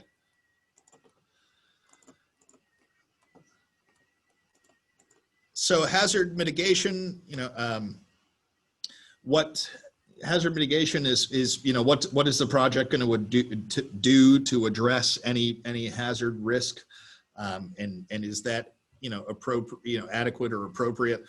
In this case, you know, we're talking about a trail project in a 100-year flood zone. You know, it's not something that we'd be looking for a typical infrastructure response to. You're not going to armor banks and things like that. You would incorporate boardwalks into wet areas as part of the design and things like that. But you know, this is one where, you know, trails don't require a whole lot of hazard mitigation measures. So, you know, the project seems pretty feasible, and you know, I don't see any big issues here. If I was scoring it, I'd score it, you know, pretty high in terms of hazard mitigation. I think it's pretty easy to adapt a trail project to any potential hazards. 7. Linda says 7. Dick? I'll go with a 7. Lori? I would go with an 8. Lori says 8. Okay. Are people okay with an 8, or do we want to stand firm at 7? Dick? I'd want to know the cost before I went to 8. I could stay at 7. Linda says stay at 7. Lori, can you live with a 7? Sure. All right.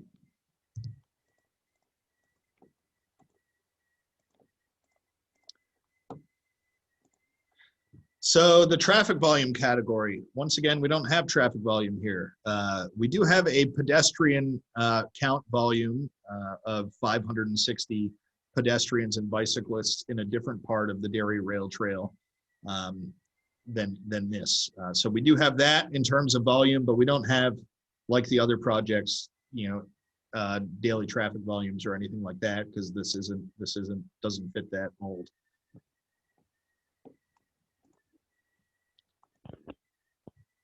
So we're looking for middle of the road, 6. Linda would say 6. How about Dick? 6 works for me. Lori? I'll go with a 6. All right.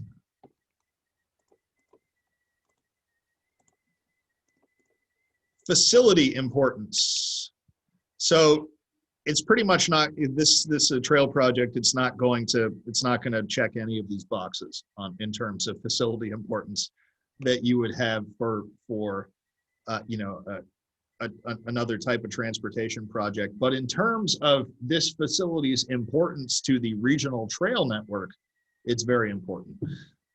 So, you know, it probably doesn't fit well here in the facility importance category, but that doesn't mean that it's not important for its own purpose within the broader trail network of the region and the state. So it's going to be tricky to assign a score for this, but does anybody have a suggestion?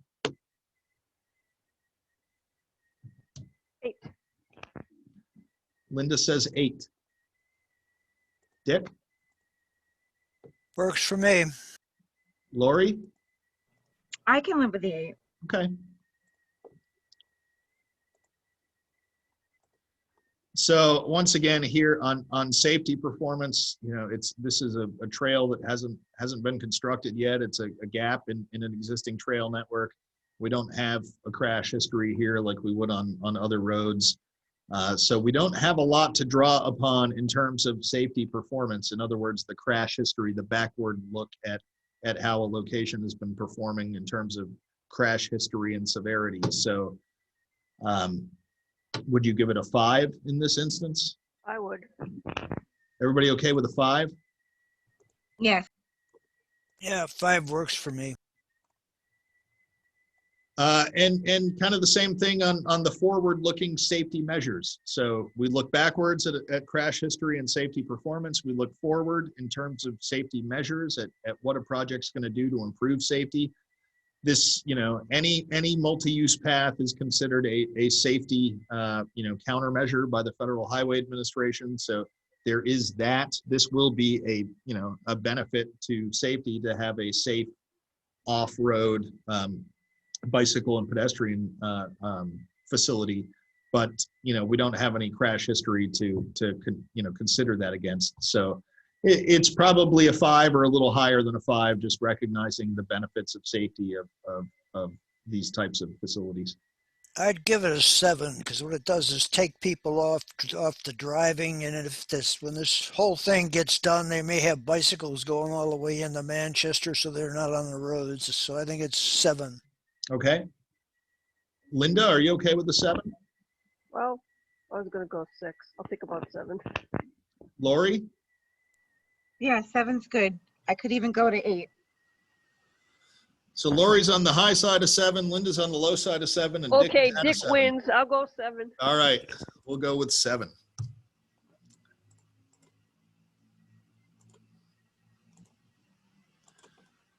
State of repair is another one. You know, there's no pavement condition here. The facility doesn't exist yet. You know, is this one where we probably would give it a 5 normally? Just, you know, what do you think?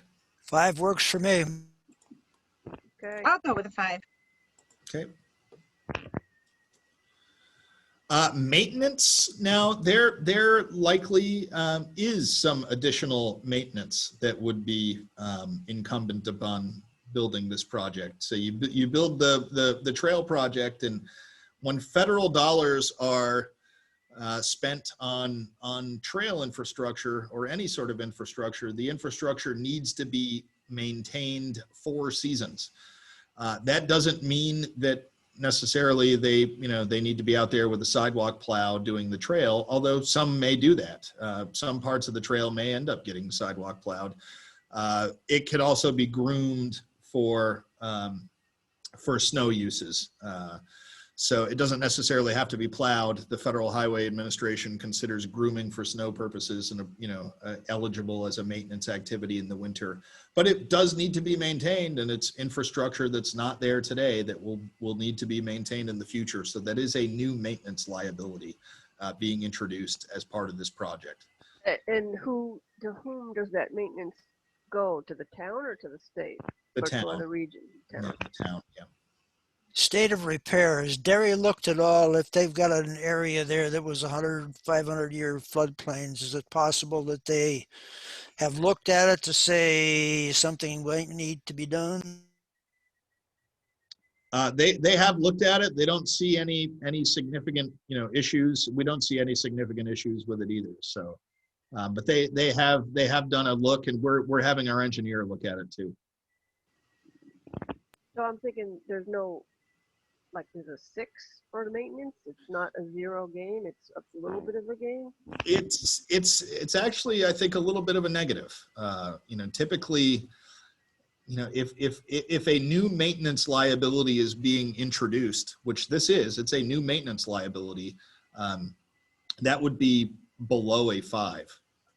It would be a negative. It would be incurring a new recurring cost for maintenance.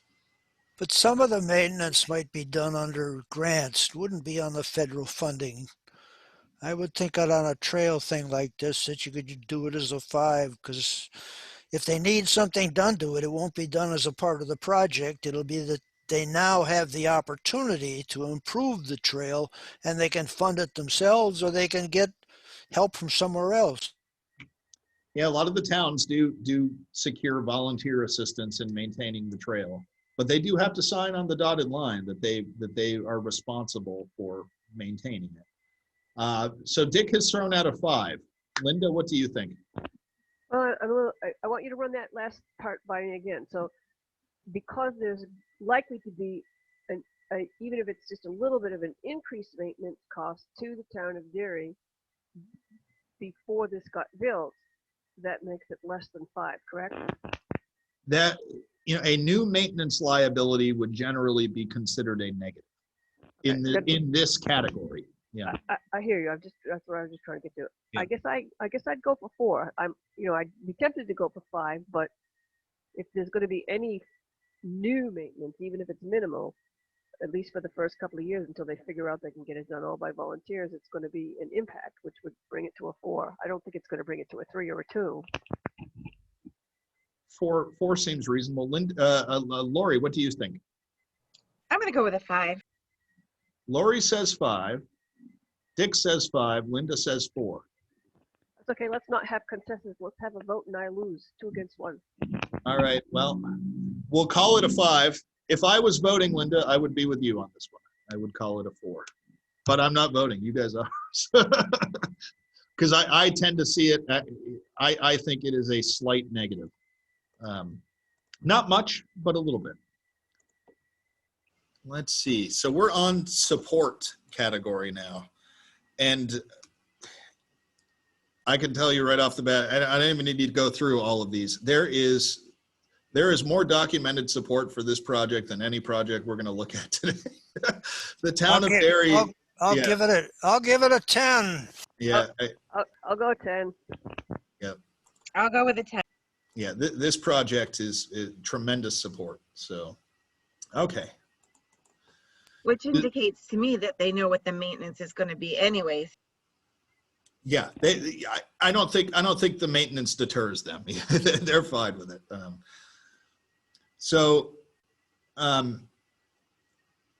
All right. So we've got 4 projects left. Does anybody need a 5-minute break, or are we good to keep going? No, I could use a 5-minute break. All right. Why don't we? I've got 2:45. Why don't we reconvene at 10 of 3? Sounds good. Thank you. All right. Okay. Yep.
I'm back if we're ready to go.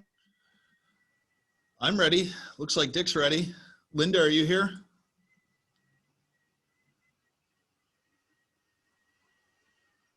Linda? I don't think Linda's back yet. We'll give her another minute.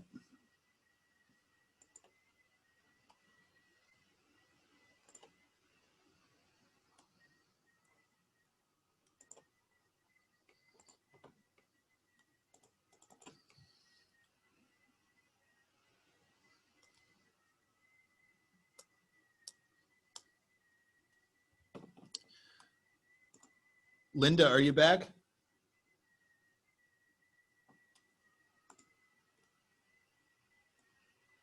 Can you guys hear me?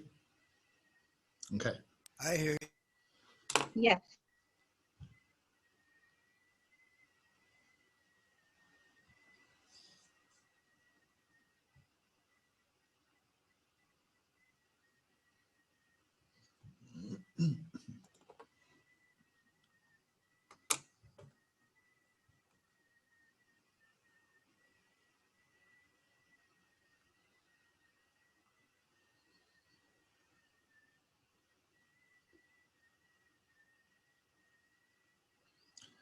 Linda, are you back?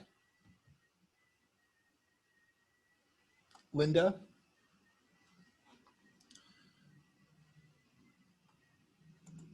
All right, we're going to give Linda another minute and then we'll get started.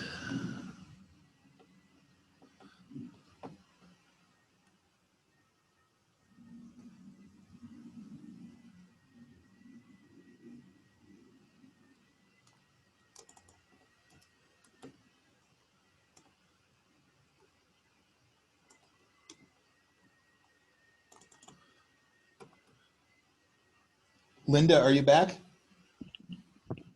Yes.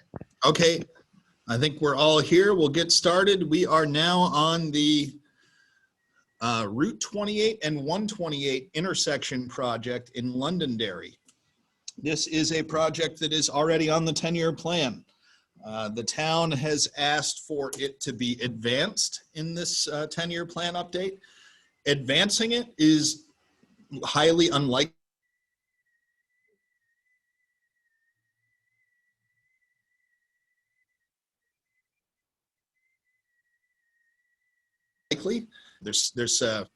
It's not particularly an easy project, and it may. We've got 1.6 million in the 10-year plan right now for this project, and all indications are it may need more than that. So that's something our engineers are going to look at. So we're going to evaluate this alongside everything else in case it does need supplemental funding. Nate, So- this project was there last year. Is there any reason why we can't just consider this in terms of what's changed from last year and use all last year's numbers for these things? Unless some of We don't have last year's numbers for Londonderry project. Londonderry project went in 4 years ago. And there was a number associated with it at that time that we don't think maybe, is reflective. of the things current. have changed. Yeah, things have changed. So local and regional economic development. The town did do a specific, commissioned a specific Route 28 corridor study that helped to scope this project, and it was part of their local TIF district designation. They no longer have a TIF district, but this was one of the things that they were eyeing.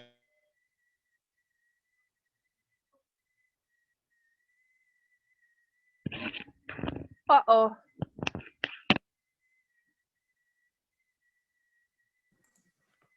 Nate, you might be eyeing for their frozen. Am I frozen? Unfrozen now. You're unfrozen now. I'm okay now?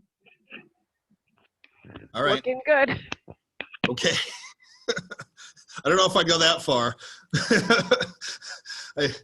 Hopefully I don't freeze again. It keeps popping up with your connection is unstable, which is, I don't know why it does that, but all right, let's try. Hopefully we don't run into that again. So this has this provides connectivity from exit 4 on I-93 and as well as to the indirectly to Manchester Boston Regional Airport. So does anybody have a sense of where this would fall in the local and regional economic development criterion? 10. 10? Yeah, I haven't driven there myself, but is it that exit that's right adjacent to the one that comes off from Boston? You know, like that particular interchange? Just before the toll. So is it the Route 3 No, intersection?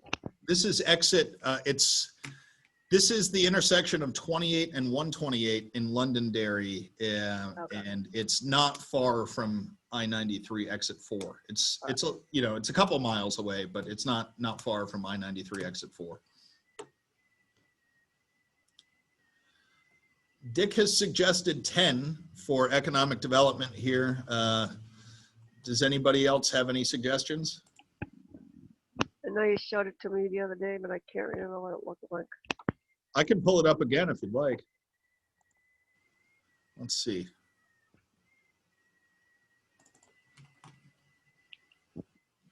I'm pulling it up here. Let me...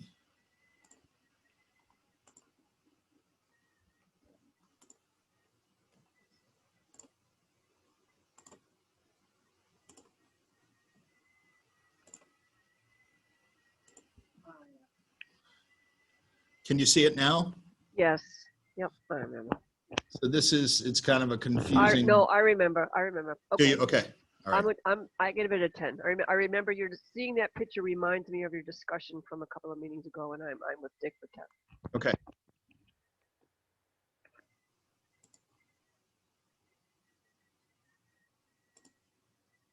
Can everybody see the spreadsheet again? Yeah, Okay. Lori, what do you think?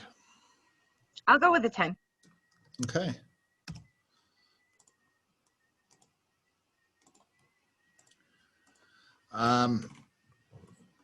Freight movement.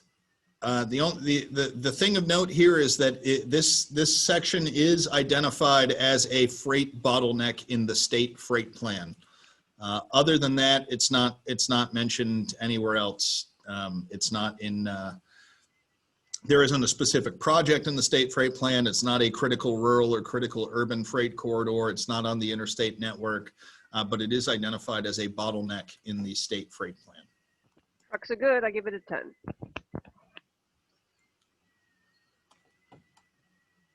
So just for context, we gave, before you got here, Linda, they gave Bedford's project a 9 in freight mobility, which was not only a bottleneck, but also had a specific project listed and was a critical urban freight corridor. Okay, I'll give it an 8. 8, all right. Dick, what do you think? 8'll work. Lori? I can live with the 8. 8 it is.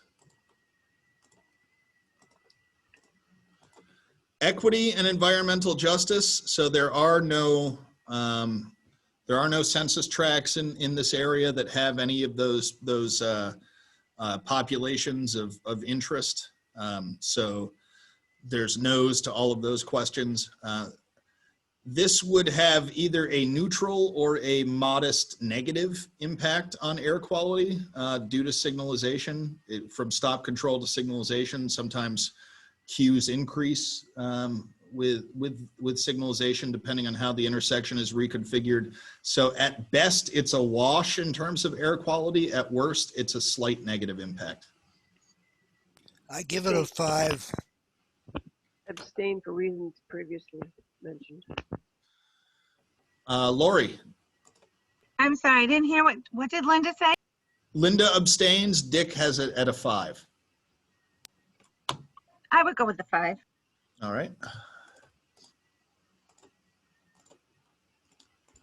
Accessibility. So again, this universal design one doesn't apply to any projects. Does the project incorporate accessibility upgrades or remove barriers to access? No, not that we see. It's an intersection reconfiguration, so the ADA stuff is not a particular you know, focus of the project. It's not, and it doesn't, you know, there's no coordination between modes of transportation or anything here. It's just basically a signalization of this intersection and reconfiguration of this intersection. So change 5. 5, Dick? Lori? 5. Yep. 5. Okay. Mobility, need, and performance. So this is a minor arterial. So like we talked about before, the highest you get is principal arterials. That's basically the interstate and turnpike system. A minor arterial is the next kind of step below that. Very important roads. So the Route 3 project in Bedford was a minor arterial. This is also a minor arterial. So this is a very significant road. It's a regional connection. This intersection is addressed in Londonderry's master plan, the Southern New Hampshire Planning Commission's long-range transportation plan, and as we talked about before, it was used in a traffic impact fee methodology. Our congestion management process identifies this area as having mild congestion. And there's only demand response transit in this area, so there's no like transit delay that would be quantifiable because it's just demand response transit. And there's no element to this project that we've seen that has any bicycle or pedestrian travel element to it. But I remember looking at those previous discussions about this intersection change, and it looked like it would really make things better. So I'm gonna give it an 8. 8? Dick, what do you say? I'd give it a 9. Lori? I can live with the 9. 2 9s and an 8. Linda? I never mind being overruled by 2 to 1. All right, we'll call it a 9 then.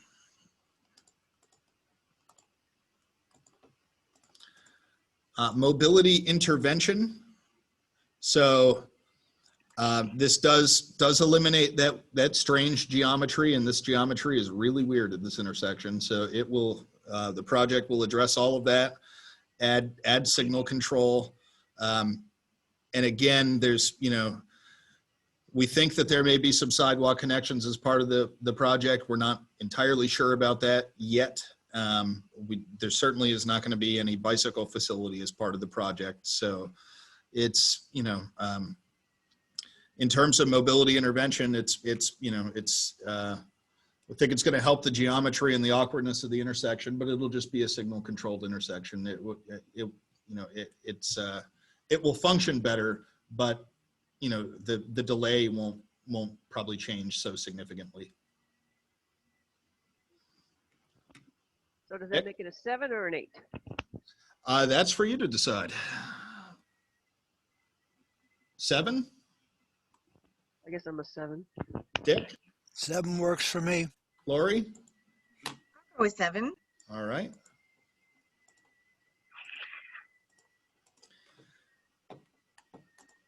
Hazard risk. So it is in the, this location is in the 500-year flood zone, and locally has been listed as a recurring problem flooding area in the 2015 hazard mitigation plan. So there is some flooding that has been reported to happen in this area in the past on a recurring basis. So, you know, this may be one that from a hazard risk perspective may end up slightly below 5 because there, you know, there's recurring risk there with flooding. But in reconstruction, wouldn't they try and alleviate that? Yes, that would be the next category, hazard mitigation. So there's what is the risk to the project and what is the project going to do to mitigate that risk? So the hazard risk is the first one, and then mitigation is the next criterion that we'll talk about. How about a 4? 4 seems reasonable. Linda? I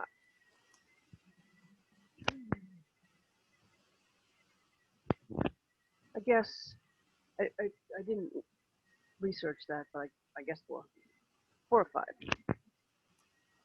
Lori? I'm with Linda, 4 or 5. Okay, it sounds like everybody can live with a 4, so we'll leave it at 4. Now, on the hazard mitigation side, the town didn't specifically identify any mitigation or adaptation measures as part of the project design. We're going to ask our engineer to look at that when they're scoping the project and developing the conceptual design. We do know that there are some wetlands in the area and a potential stream crossing at the Little Cohos Brook. So it may be something that, we may be into a situation where that stream crossing needs to be upgraded and upsized as part of the project. So that's something that we're going to be on the lookout for with our engineers. So we are aware of the stream crossing and from a mitigation perspective, we'll make sure that that's incorporated into the project cost and design. It will, obviously anytime a culvert is upsized or a stream crossing is upsized, that adds cost to the project. We don't exactly know what that's going to entail yet, but I think from a mitigation perspective, everybody is aware that it needs to be looked at. Yeah, I'm thinking any upgrade that corrects bad previous problems that we didn't know about back in the day is a good project. Yeah, and we did that with the Wyndham project 2 years ago, the intersection project at Route 28 and Ralston Road. We included funding there, supplemental funding to upsize their culvert to a larger culvert to deal with the hydrologic issues there. And it may be that this may require the same thing. So for this particular question right now here today, we don't know the answer. Does that mean we're a 5 or does that mean we're a 5? Like I think looked at it yet? Yeah, I think in this case, it's, we don't know all of the answers to some of these, but I think in this case, we're aware of it. We know where the stream crossing may be an issue and we're having our engineers look at it. So we're not surprised by any of this. We're out in front of it. So I'd probably call it, if I was voting on it, I'd probably call it a 7 or something like that. We don't know all the answers yet, but our people are working on it and we're aware of it. Well, I would have said 5, but why don't we make it a 6? I'd say 5 till we wait, hear what the engineers say, but make it a 6. 6? Is everybody okay with 6? I'm okay. All right. I'm okay. Traffic volume, 8,800 vehicles a day in this area. That we would consider that to be a moderate traffic volume for, off the interstate system. It's, the interstate system it could be an order of magnitude higher than that, but in terms of off the interstate system, 8,800 is probably moderate. Not too high, but certainly not low volume either. And we don't have any data or counts in terms of pedestrian volume in the area. So, although we anticipate that pedestrian volume is probably pretty low, given the setting of this area, and there's not a whole lot in the immediate vicinity that would attract pedestrians. So, where do you all see traffic volume? 8,800 vehicles a day. I'd give it a 7. 7? Yeah, okay. Yeah, I'm not good with the numbers, so I don't know what the 88 means. So, Lori, you okay with a 7? Yeah, 7's acceptable. Okay.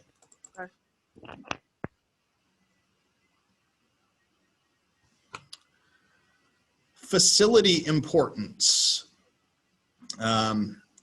So yes, this is a location, this road is important for moving people and goods from I-93 to all the various points south and west. So it is an important corridor for freight movement and for travel. It's not near another transportation facility, doesn't connect to the airport directly. It's not an immediate connection to the airport or a large transit facility. But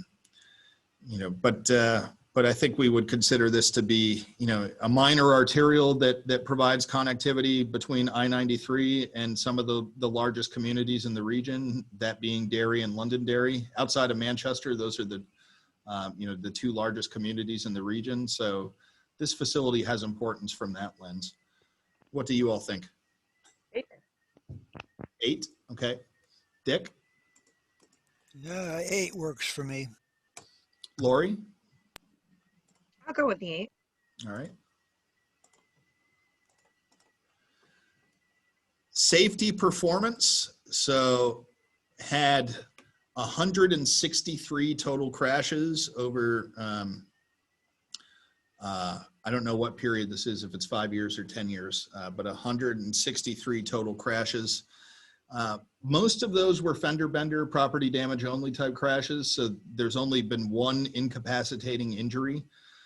No fatalities, but you know, as you would expect at an intersection, you have side swipes and rear ends, property damage only type or minor injury types of crashes predominantly.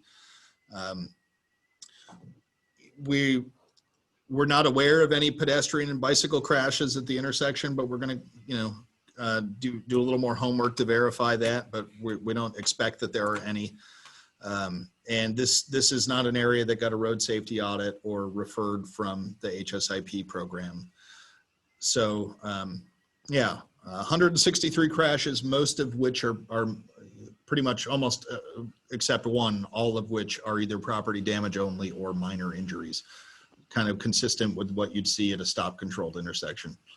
So this covers that column C, number 41 through 51. This Correct. I'll scroll up a little bit in case I'm getting too low on the page, but yes, we're talking about these.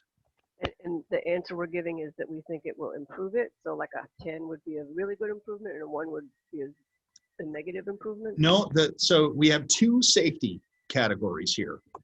One of them is called safety performance. That's what we're on now. And the other one is called safety measures. Safety performance is backward looking. What's the crash history of the location? You know, and safety measures, the next one we'll talk about, is forward looking. How effective is the improvement being proposed? So in this case, safety performance, you know, if it's an area that's got a substantial crash history that we're going to be addressing, you know, that would get a higher score. And in the next category, safety measures, we're going to look at how effective, what the project being proposed is to address that crash history. Okay, so I like 0 crashes. So 163 sounds like a lot to me. I'm glad nobody died. So does that give it a 7 or an 8? Somewhere in that range, yeah, I would say. This, you know, probably a 7 or an 8, I would think. I guess I'd go 8. I don't. 8. That's Yep. the trouble. I would like to see these things change so that we don't have to wait till people die. So I guess I give it an 8. Yep. Dick? What do we have already? Linda has 8. She's thrown 8 out as a starting point. I'll go with an 8. Lori? I'll go with 8 too. All right. So now we're on to safety measures. This is the, you know, the effectiveness of an improvement. So again, we're looking at crash modification factor as our key way of quantifying that. And when you're converting a stop controlled intersection to a signalized intersection, there is, depending on, there are lots of different studies about this, but they all range in the 0.65 to 0.75 crash modification factor, which would mean a 25 to 35% reduction in overall crashes at the intersection. So this is a net improvement to safety overall with that type of crash modification factor. It's not as, certainly not as substantial an improvement as the Bedford project, and not quite as substantial of an improvement as the Roundabout project, but an improvement nonetheless.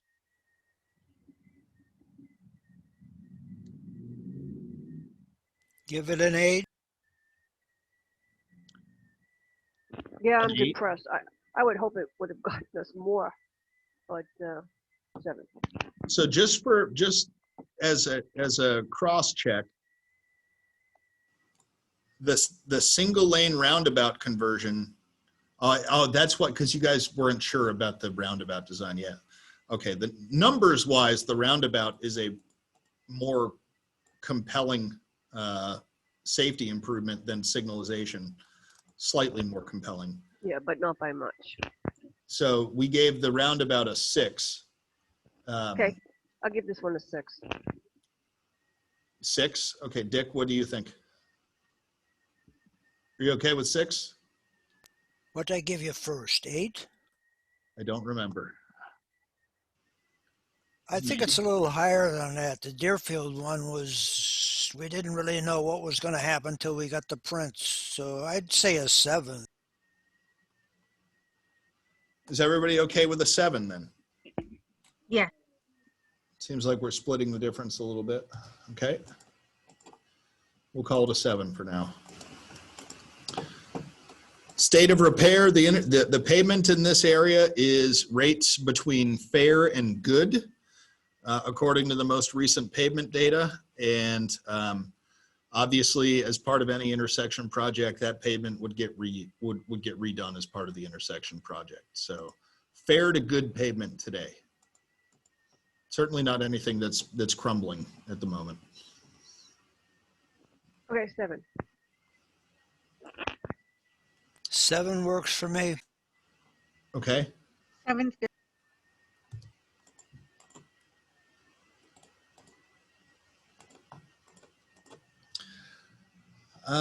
Let's see. Maintenance. So this doesn't add any significant new maintenance liabilities per se. One might argue that the addition of a signal involves new maintenance, but that's pretty ticky-tack. You know, I don't, there might be a slight increase in maintenance overall, but otherwise it's probably pretty close to a wash. So I always forget if that means it's a 9 or a 10 or a 5. Like if It nothing means, changes, it that would means mean it's a 5, yeah. Okay, 5. Everybody okay with a 5? Yes. 5 works for me, I guess.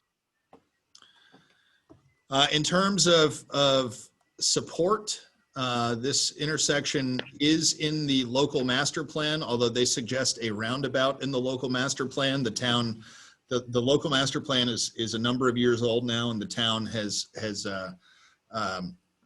thinks that signalization and reconfiguration is more appealing than a roundabout at this point, but this intersection is addressed in the local master plan.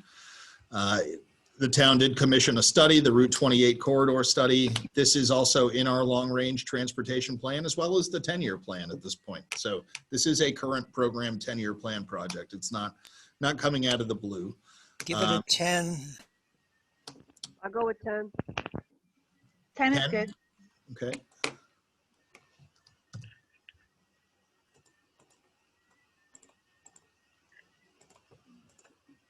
All right. And we continue.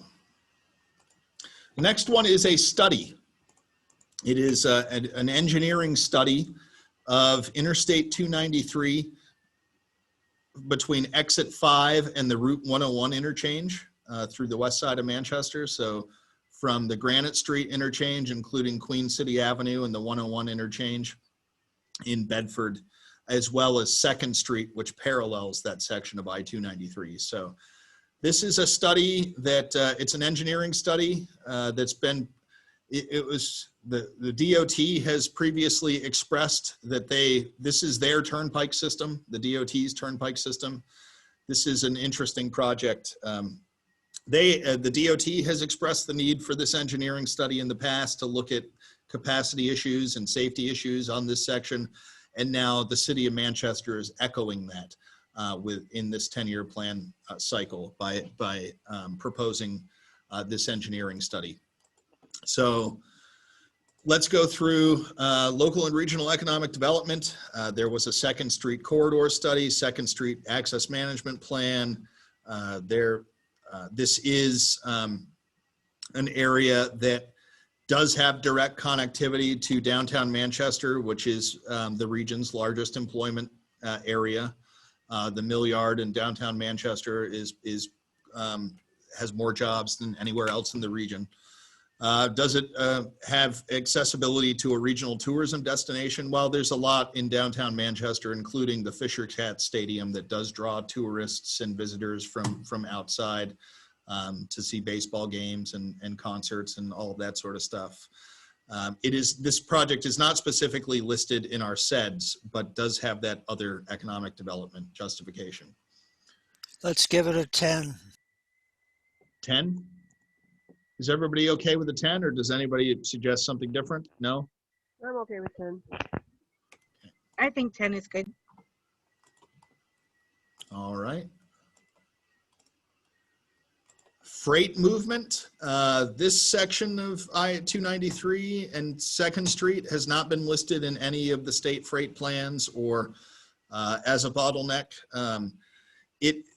If a project was implemented out of this study, it could improve truck travel time reliability.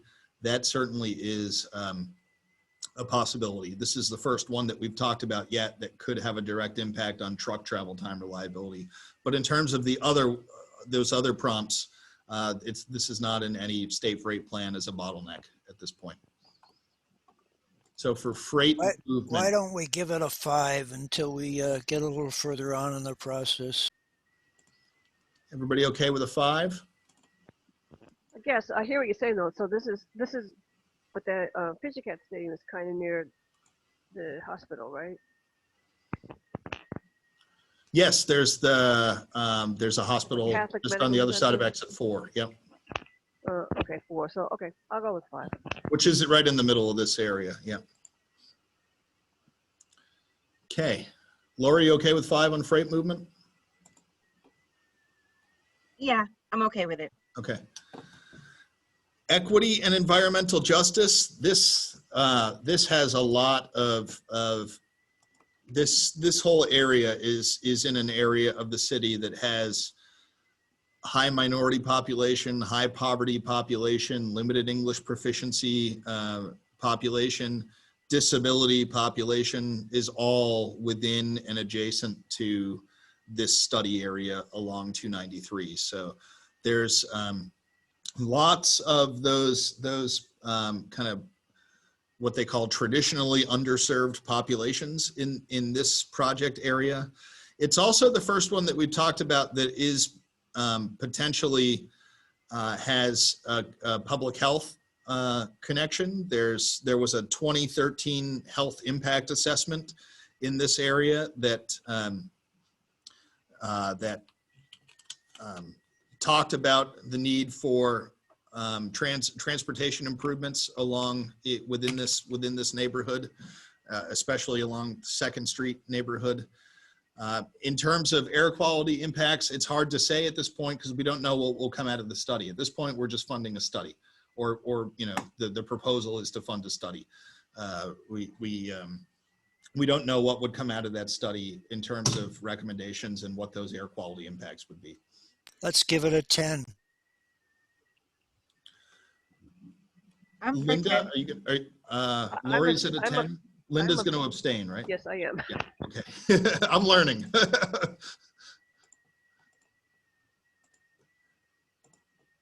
On accessibility, this study could end up resulting in improved bicycle pedestrian access on 2nd Street, which is one of the stated goals of the city as it relates to this area. It could also result in improved connectivity between bike ped infrastructure and transit on 2nd Street. So there are some potential accessibility benefits to whatever may be coming out of this study. Give it an 8. Yeah, so the study will look to see if they can improve those things? Yeah, the study's going to look at what alternatives are available to make improvements. Okay, 8.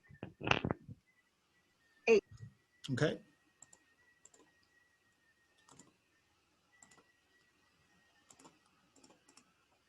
Mobility need and performance.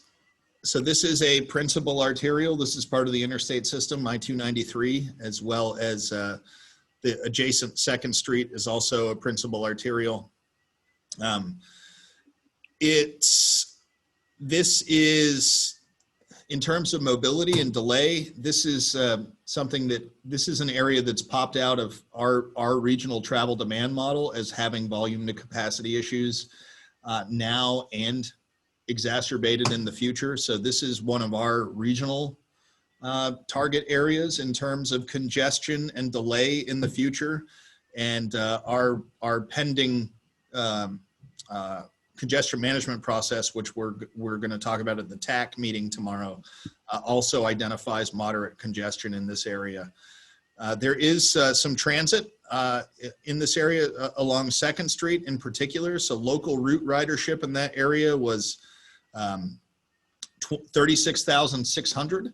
There's also intercity ridership along this area that stops in the downtown Manchester Transit Terminal.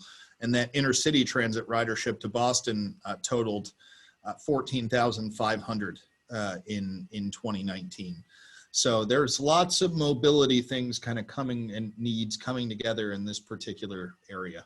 Give it a 10. 10. Okay, if I give it a 10, does that mean we're going to get trains, or do I have to give it a 9 because I'm not sure I want trains? Well, this is different than a train, but yeah, it's you know, it's the train's a whole different question, but yeah. So Okay. it seemed like consensus on a 10. All right.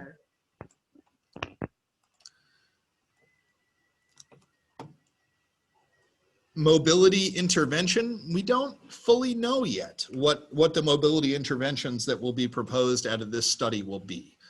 You know, this study is to help identify what the appropriate mobility interventions, you know, the design alternatives that may exist in this corridor. We don't know what those are yet, but you know, that will be the purpose of the study, to define those. So this is a kind of a hard one here to score, but this really is the purpose of the study, is to define what those interventions might be. I'd give it a 10 because we're studying. We're going to find out what it does. All right. Anybody else? Lori? I agree with Dick. 10's good. Yeah, I guess I support the study. I'm just not sure I'm going to like the results. Yeah. All right.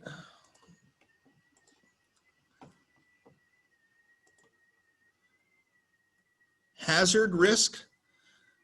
So this is in the 100 and 500 year floodplain, and there, you know, part of this interstate is proximate to the river, and there are known flood hazards along the river. And some of those flood hazards could be difficult and expensive to address, which we'll talk about in the hazard mitigation section. But you know, this is a section of the road that does run parallel to the river and does have associated flood hazard risk for being next to the river. So there is hazard risk associated with this area. Which could make it be more of a negative than a positive. I mean, that if there was a risk, the risk is more to the negative than the positive. So The risk is definitely more to the negative. Let's Yeah. give it a 5. It might even be below 5, given some of the risks I would throw Why out. wouldn't we want to do it with a high number? Because it's a study. We're showing them there's going to be a possible impact. The higher the number that's in there, the more we need to do a study. No, the lower the number in this particular instance, the lower the number, the more you need to study, because it's a negative impact. The particular issue is negatively impacting us. Yeah, you know, there is hazard risk here, and that is a negative. Lori, what do you think? I think a 4. A 4? Yeah, that one the Londonderry one, the Derry one, the intersection there, we gave that a 4, right? We gave Londonderry a 4. Yep. Okay, then this should have a 4 too. I think that's fair. Dick, are you okay with 4? I guess I am, but I'm thinking in terms of the higher the number, the better this project is going to be. And since it's a study, None of the impacts are going to affect the study. So we're going to study it. We want to do this project and we study it. And the higher the number you get, the better off you are. I mean, it isn't a negative in the computations. Yeah, I think overall, Dick, this project is going to rate fairly well. This is the one project that's not like the others. So, this is one where we program federal dollars, and the DOT, this is on the turnpike system, and the state policy on the turnpike system is that the turnpike system is supposed to be self-sufficient based on the toll revenue that the state collects. In other words, the state's policy is not to spend federal money on the turnpike system, that it needs to be self-sufficient from toll revenue. So this is one that we're going to need to have some conversations with DOT about. They have said, we're open to having the discussion about this. We don't want to program federal money for this. We're open to having a discussion about turnpike funding if this rates, as a priority at your regional, within the regional process. So they'll look closely at how we've scored this. So and we'll see what happens with it.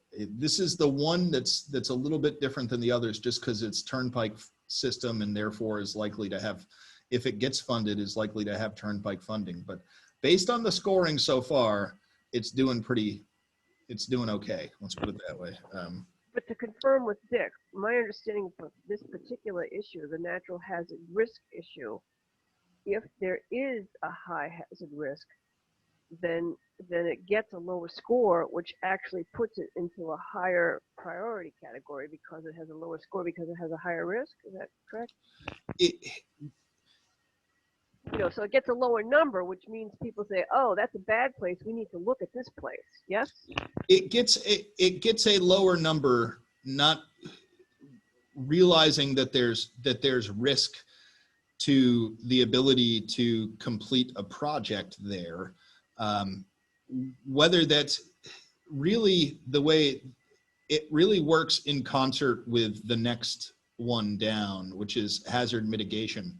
So typically if these projects are getting lower scores on hazard risk, then they're typically getting better scores on hazard mitigation because they're, planning. They're going to address the risk. They're going to address them. Whereas if there is no hazard risk, it's getting a middling score in hazard risk, but it's also getting a middling score in hazard mitigation. So on a net basis, you're right. If you look at those two criteria, hazard risk and hazard mitigation, the net of the two, that's typically how it ends up working out. But just for hazard risk, a negative, means that there's a risk associated with the project. But when we get to the mitigation one, typically, that's about addressing the risk, and that'll end up with a higher score than it otherwise would if there was no hazard risk. I know that's a convoluted way of explaining that, but these two criteria work together, and the ultimate outcome typically is yes.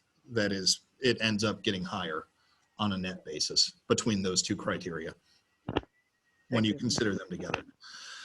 So on to hazard mitigation now, and this is what will be done to mitigate. And again, this is one where the study is going to be looking at all of that stuff.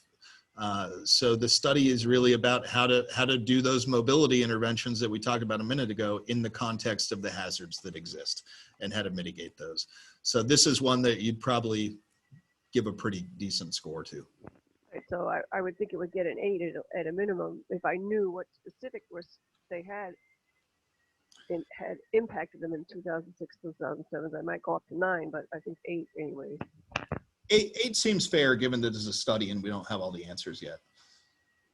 Dick, are you okay with 8? Okay. Lori? Yes. Okay.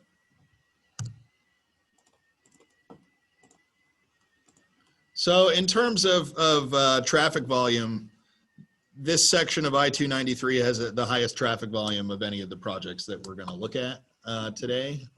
So there are sections of I-293, you know, through downtown Manchester that exceed 85,000 vehicles a day. So some of the highest traffic volumes, not only in our region, but you know, some of the highest traffic volumes in the state are in this area. So,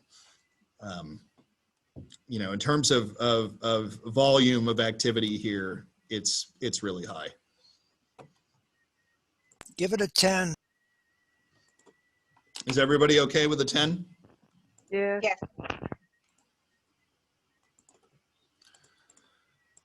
Facility importance, again, let's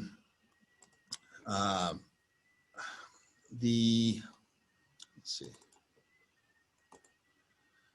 you know, I think it's hard to understate the importance of the interstate system. You know, this is a fundamentally core trunk line road for the mobility of our entire region. So it is obviously, it's an interstate principal arterial. It connects downtown Manchester. It serves major employment areas.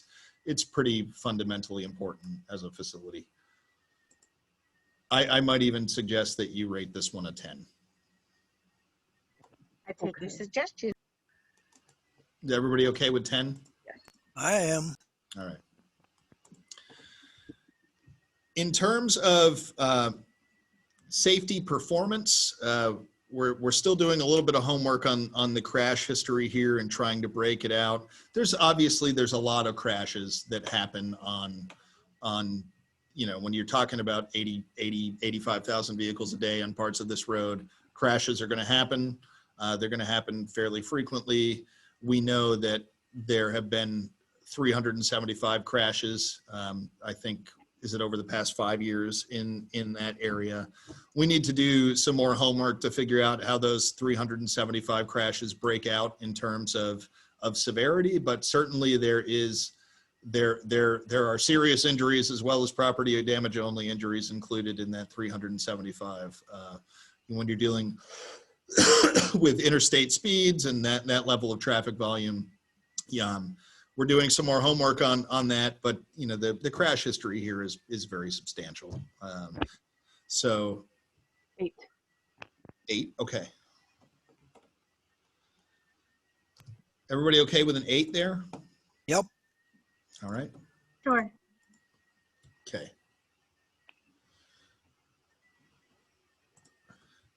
In terms of safety measures, again, we don't really know at this point. It's going to be a study that helps us to determine what those safety measures are. And, you know, we don't have all the answers yet. So this is a trickier one to score, but I'll leave it to you guys to throw a number.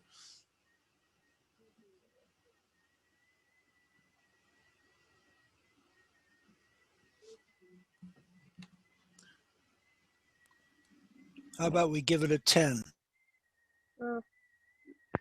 Nah, 7.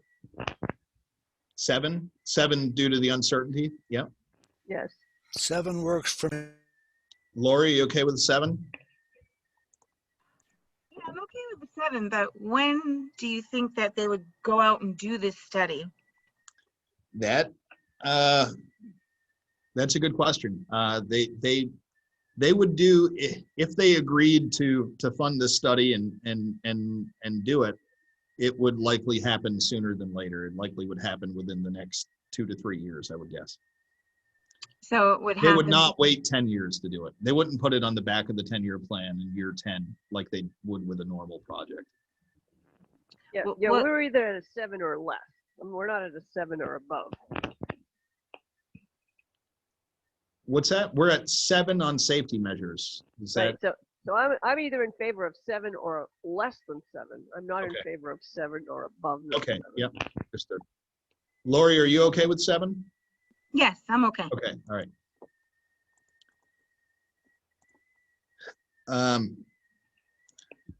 State of repair, we don't have current data for pavement condition on this section of road. Suffice it to say that the interstates get paved more frequently and generally have better pavement condition than any other set of roads in the state. So this is certainly, I-293 gets paving attention frequently as all the interstates do. So we don't have the current data for it. Suffice it to say, pavement condition is probably fair or better across this entire section of I-293. Why don't we do a 5 for each of them? That gives them 10 total. 5 for maintenance and state of repair. Yes. Yeah, is everybody okay with that? I'm good. Yeah, I'm good with that. In terms of support, it's interesting to try to analyze support for this. So obviously Manchester submitted 3 projects in this round. Manchester said this is their #1 priority of the 3 that they submitted. Why don't we give it a 10? Well, the other side of this is that Manchester doesn't have jurisdiction here. The state has jurisdiction. And Could they ask Manchester for some money to help? well, it's ultimately it's going to be up to the state in terms of whether or not to fund this with turnpike funding. And they have identified the need for this study in the past in a white paper on the turnpike system. So they do identify the need. At the same time, whether they'll see this as an immediate priority or not for them remains to be seen. Their toll revenue is way down due to reduced traffic volume of COVID, and they're trying to figure out how to get all of their other projects to the finish line with that reduced funding that's coming in from the toll system due to people driving less and the impacts of COVID. So, I don't know what their level of support, immediate level of support is for this, although I suspect they're open to it, but it's probably not their top burning priority for the turnpike system, given everything else they have going on and their revenue challenges. Well, we've been talking about it for 7 years. I think it's about time we did it. Well, the one north of here, exit 6 and 7, they're still trying to get to the finish line. But I'm just telling you that there's a dynamic that exists here with this being kind of state jurisdiction and state turnpike funding that, it just adds a different element that some of these other projects don't have. That's what concerns me, though, Nate, is that 6 and 7 are on the slate to start in the next few years. And I think if they do the study now, it won't give proper analysis to what may change when the other 2 are finished. Yeah, I think it would, because part of I think that realistically this project will be going to construction around the time that exit 6 and 7, or if the study was funded, it would be being studied about the time exit 6 and 7 go to construction. We have a new 2045 travel demand model that has exit 6 and 7 plugged into it, and exit 6 and 7 being open makes this section even more of a bottleneck. Once exit 6 and 7 is done, this particular section of 293 becomes more of a bottleneck than it already is, because north will be 3 lanes in each direction with relocated exit 7 and completely reconfigured exit 6 with no Amoskeag circle. The rest of north of this section is, after that project is done, is going to be functioning pretty well, which is going to make this area here more of a bottleneck, I think. Well, that's good, because that's what I was thinking. So I just wanted to make sure that it wouldn't be a waste of time to do it now. But if you already have, something that shows you what it's going to look like, then definitely. Yeah, we do. We have a pretty good sense of how things are going to function once exit 6 and 7 are open. And the news is not necessarily good for for this section that we're talking about here, which is why Manchester, is looking for this to start to be thinking about now, and looking for this to be studied sooner than later to try to get in front of that as much as possible. So before we end discussion, before we close out tonight, can we well, suppose we give this a 10 now, then we could go back. Can we go back and take away some of our 10 from the Oh, previous? sure. Yeah, you Well, can. no, I don't Well, know. didn't we have this as an 8? Wasn't the support at an 8? Yes. Okay, we're going to call Yeah, support an 8, right? I could do 8. Okay. All right. So we're done with that. We got 2 left. We'll go quickly. Try to go quickly. Sorry. This is, I did say it was going to take most of the afternoon. So I was right.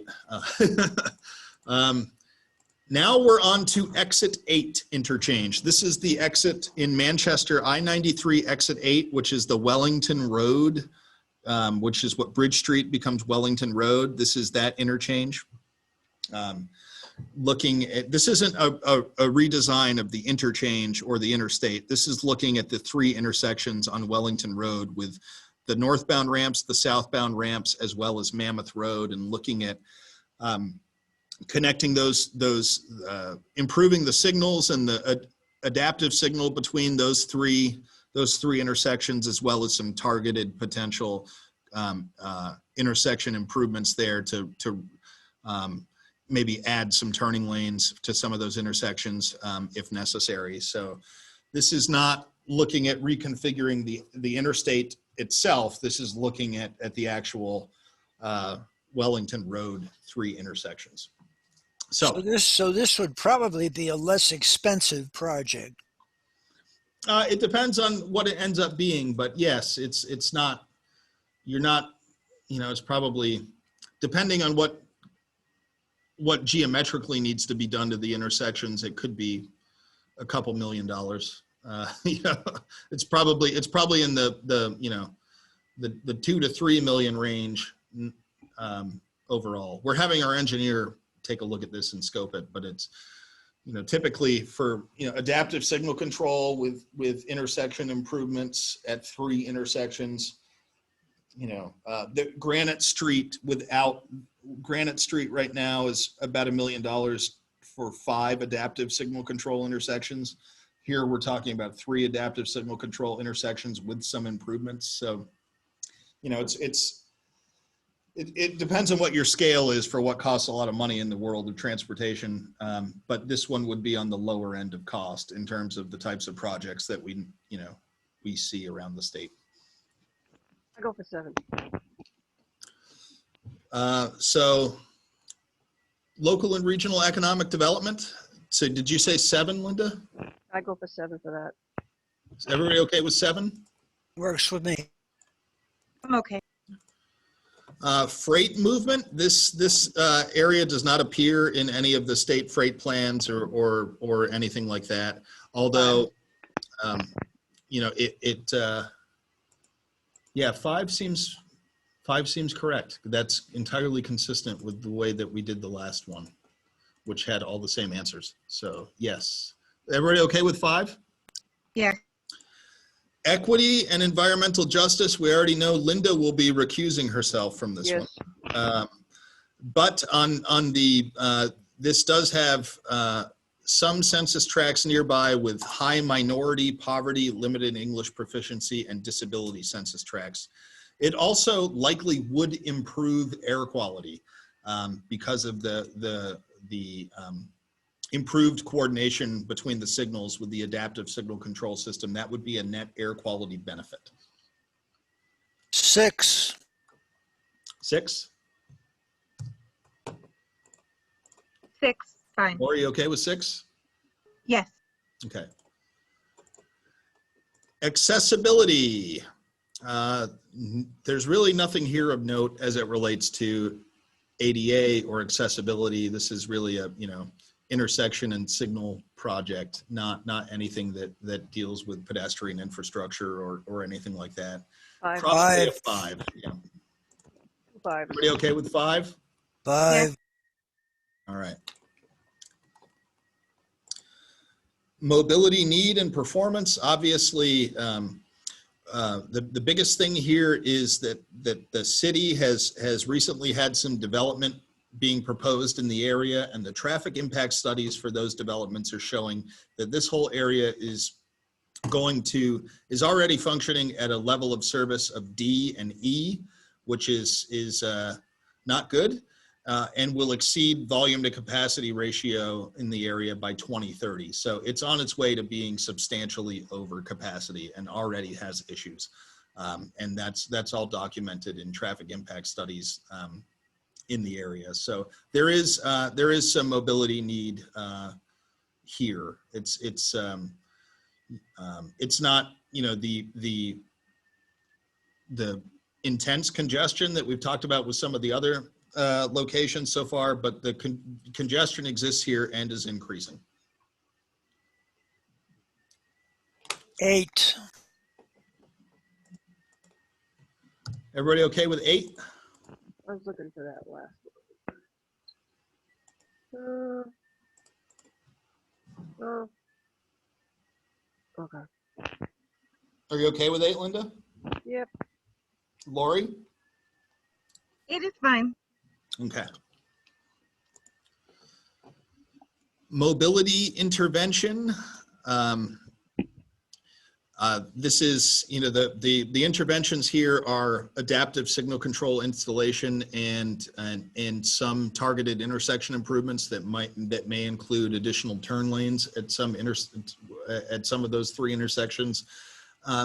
Those, you know, that if done correctly, that could have a significant benefit to some of those congestion issues and help to move, you know, a lot more traffic through there and reduce delay in queues just through the additional technology of adaptive signal control at those signals. So there is some promise here with mobility intervention. Do an 8. Dick got 8. I like 8. 8, okay. 8 is good.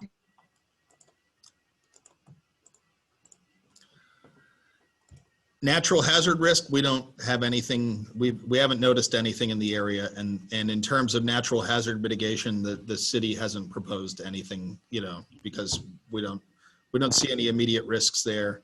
So for the next 2, I probably would recommend 5s on both. 5. Yep, 5. Okay.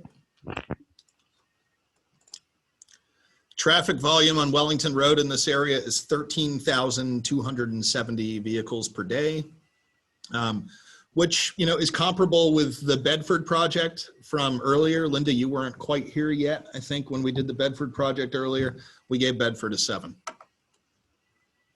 Is everybody okay with a 7? I like 7. Yes. 7. Facility importance, obviously Wellington Road turns into Bridge Street. We're talking about the interchange with I-93 here. So, you know, this is a connection. Wellington Road to Bridge Street is one of the core connections from I-93 to downtown Manchester. You know, pretty important in the overall scheme of the regional transportation network. So this one, I think you would probably score pretty high. 8. 8. Everybody okay with an 8? 8 is good. So this is the actual connection from 93 to downtown. Wellington Road, you have to go through, we're looking at the northbound ramps, the southbound ramps, and the intersection of Mammoth Road. So we're looking really at the Wellington Road section where exit 8 meets Wellington Road. But in order to get from I-93 to downtown, you have to go through these intersections to get there. Right. Yeah, so I mean, Manchester has the potential to become a happening place. I'd give it a 9. Everybody okay with a 9? Works for me. All right. 9 is good.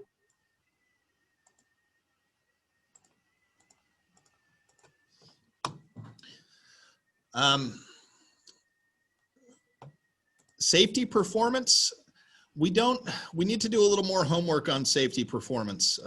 We don't have the complete crash history yet, although there are a number of crashes here, including at least 1 fatal. We are crunching some of those numbers. I would recommend we put 7 in here as a placeholder, and I'll highlight it, and we can come back and revisit that when we refine the scoring later. But there is a crash history here. We're still working on crunching all of the numbers. There's at least 1 fatal, and there there's a significant number of crashes. 7 works for me. We can always come back and address that Okay. when we finalize the scoring. I'll just put it in there as a placeholder for now. Safety measures. So there is a positive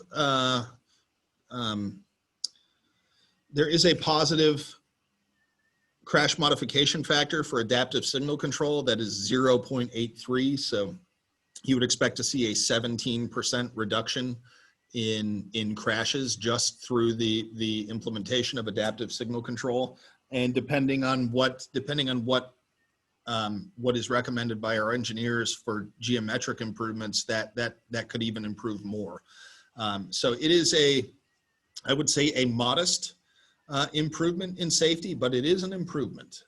It's not as compelling as the roundabout or certainly the Bedford project, but it is, we gave those other ones 7s, and maybe this one should be a 6.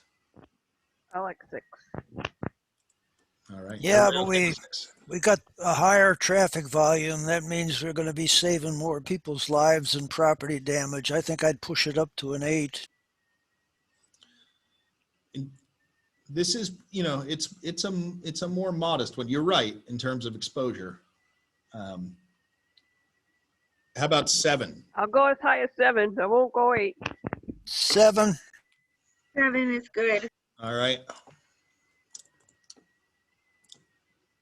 State of repair varies, believe it or not, through this short little section of Wellington Road from poor to good. Depending on what's done at these intersections, the pavement in the immediate vicinity of the intersection would get improved. We've typically been giving these 5s along the way. I like 5. Although in 1 or 2 instances, we've done 6s and 7s. Yeah, but those other ones were good to fair to good. This one's poor to good. Yeah, okay. Maintenance, I think it's a wash in terms of maintenance. I don't think anything, particularly cumbersome would be added as part of this. So probably would call maintenance a 5 too. Okay. Yes.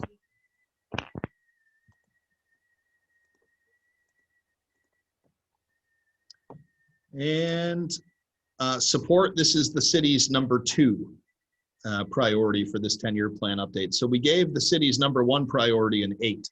So maybe give this one a 7. 7 works for me. Works for me. For me too. Okay.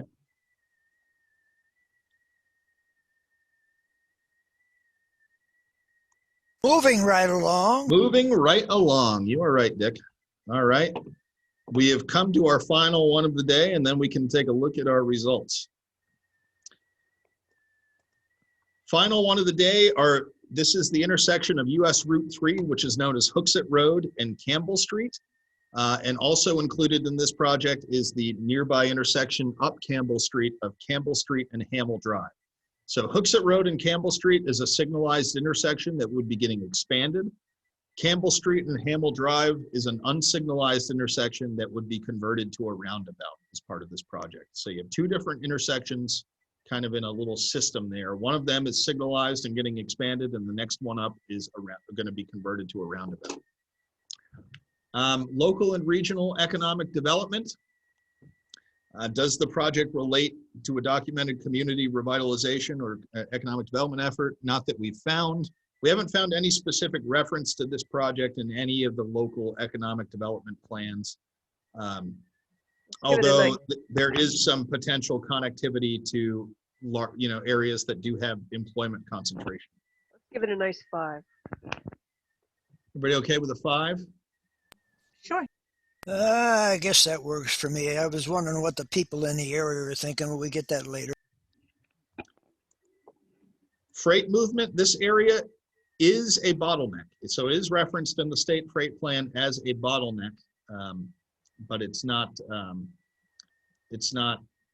listed specifically in, as a project per se in the state freight plan, but it is listed as a bottleneck. How about a 6? We're okay with 6? 6 is good. Yes, yep.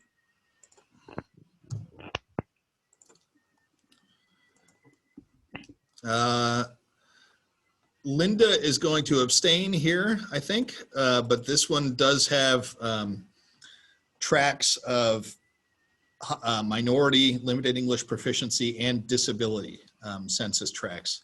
And the overall net project would improve air quality.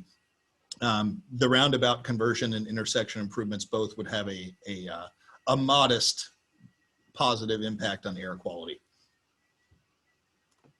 How about a 7? 7? Lori, you okay with 7? Yes. All right. Moving along. Accessibility. This could result in some improved bicycle and pedestrian infrastructure on Campbell Street between those 2 intersections. Other than that, probably doesn't have a whole lot of impact on accessibility. How about a 7 for that one too? Maybe a 6. Yeah, less than 7. I guess 6. I can go for 6. Lori, what do you think?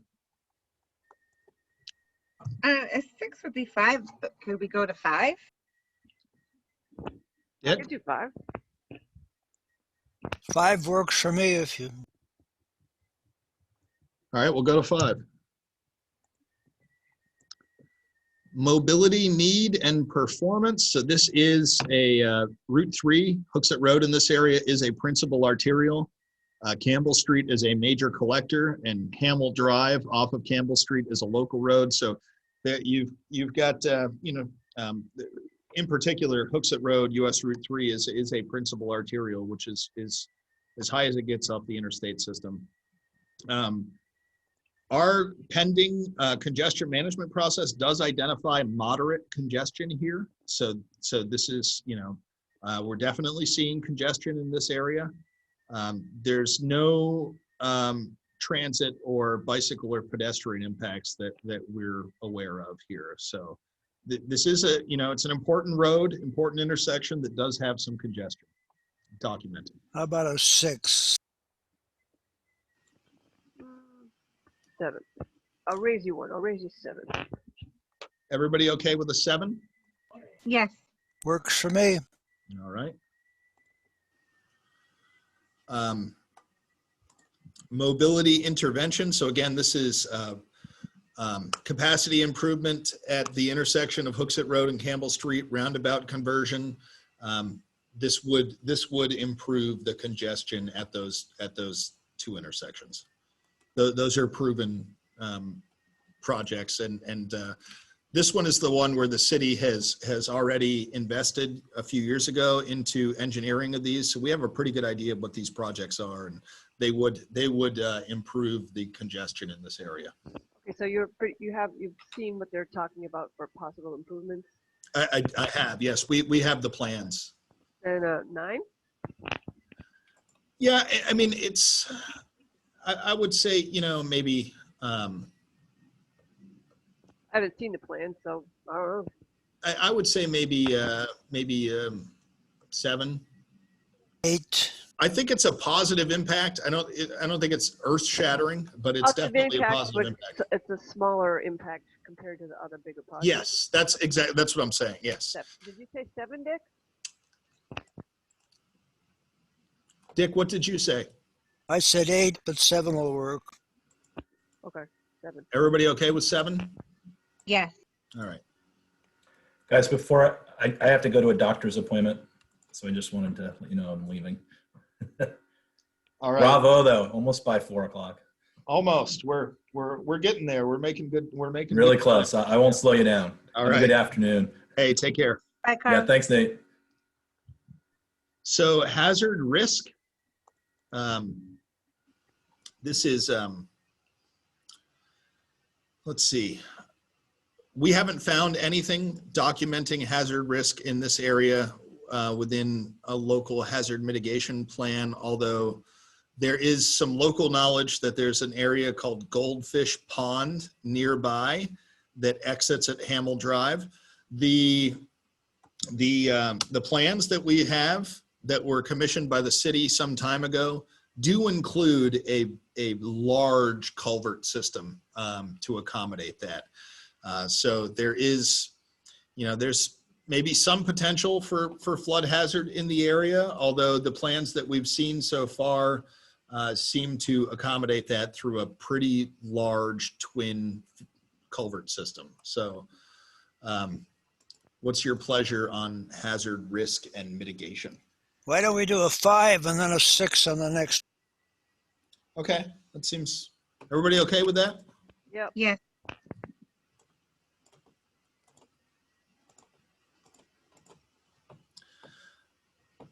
Traffic volume, 11,000 vehicles per day on Hooksett Road and 5,500 on Campbell Street. This is probably, generally a little, it'd either be a 6 or 7 based on how you've evaluated all the other ones so far. It's probably between a 6 and a 7, so your choice. 7.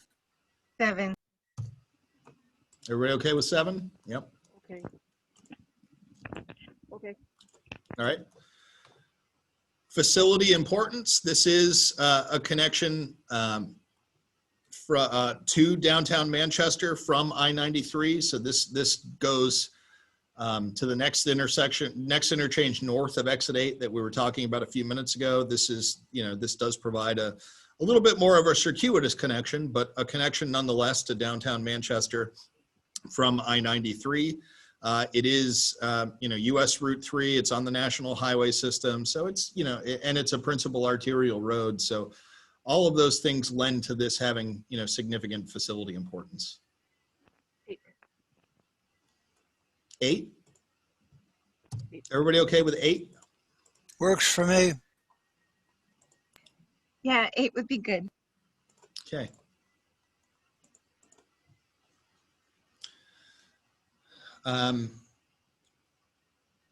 Safety performance, 80 crashes in this vicinity in the past 5 years, all of them being property damage only or minor injuries. So we didn't find any incapacitating or fatal crashes here. 80 crashes over the past 5 years, none incapacitating or fatal. 6. 6, yep. Yep. I think you're right on there. 6 is good. Safety measures. So again, for the Campbell Street Hamel Drive, that's a 0.64 crash modification factor for the roundabout conversion. It's probably a little lower than that for the improvements to the signalized intersection nearby. But suffice it to say, there are modest safety improvements through both intersections in this project, and roundabout is considered to be one of the proven safety countermeasures by Federal Highways. So you gave the Deerfield one a 6.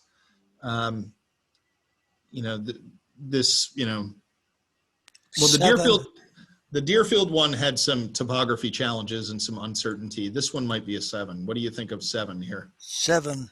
I'm okay with 7.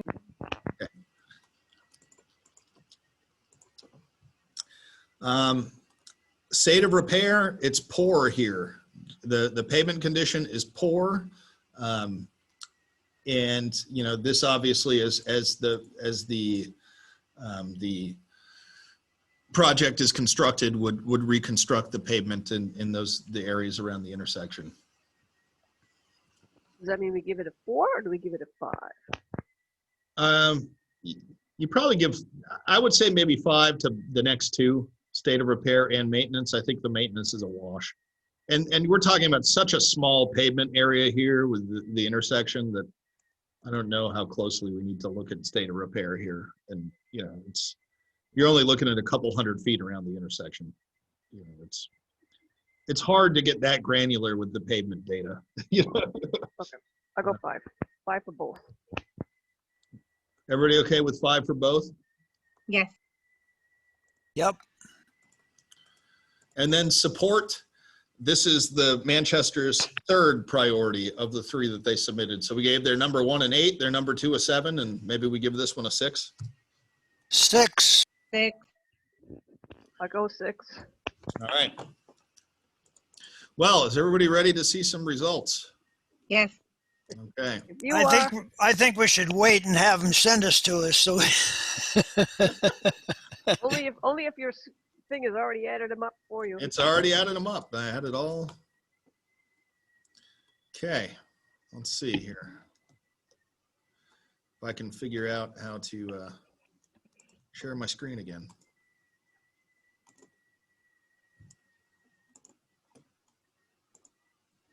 Can everybody see it? Ooh. Can everybody see this? Can you make it bigger, you know, make it go I'll make it bigger. longer. I'll make it bigger and gotta send us that spreadsheet, right? yes, I will. So for the Bedford project, we had an overall weighted score because remember these are weighted. So according to the criteria that the TAC already set the weightings a couple of months ago. So I've applied those weightings. The top ranked project is the I-293 Second Street study. Interesting, yep. The second ranked project would be Bedford. The third ranked project would be Londonderry. Oh, that's good. So the 2 existing 10-year plan projects, both ranked high. After that, in terms of new projects, Derry Rail Trail. And then Exit 8. And Hooksett Road and Campbell Street, and then Deerfield last.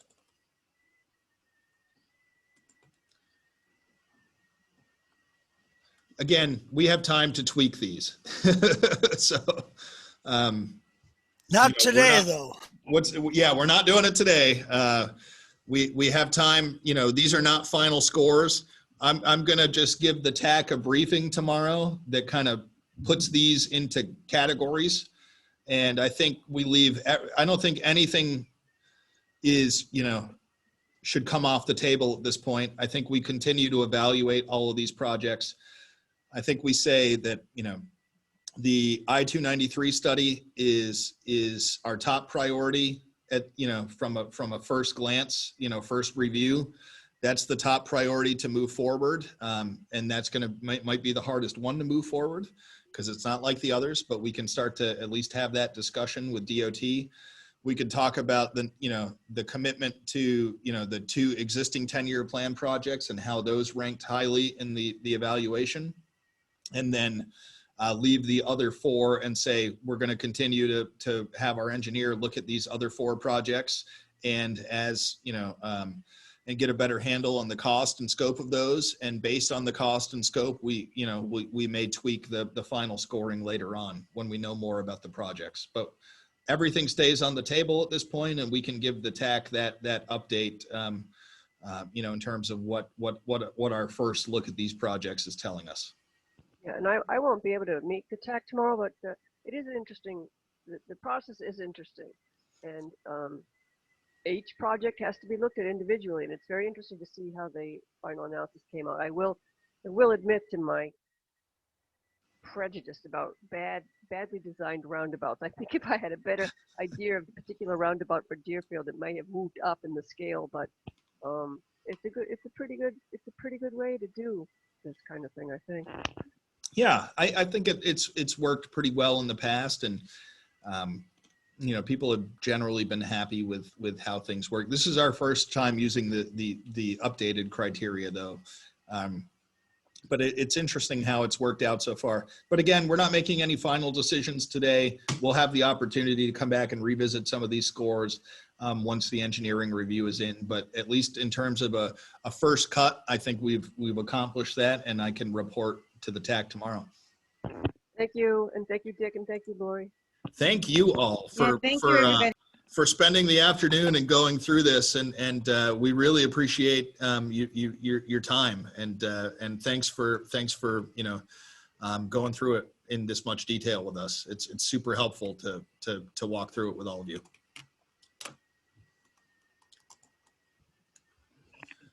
All right, have a good evening, everyone, and we'll see most of you at the TAC tomorrow. Good night. Okay, take care.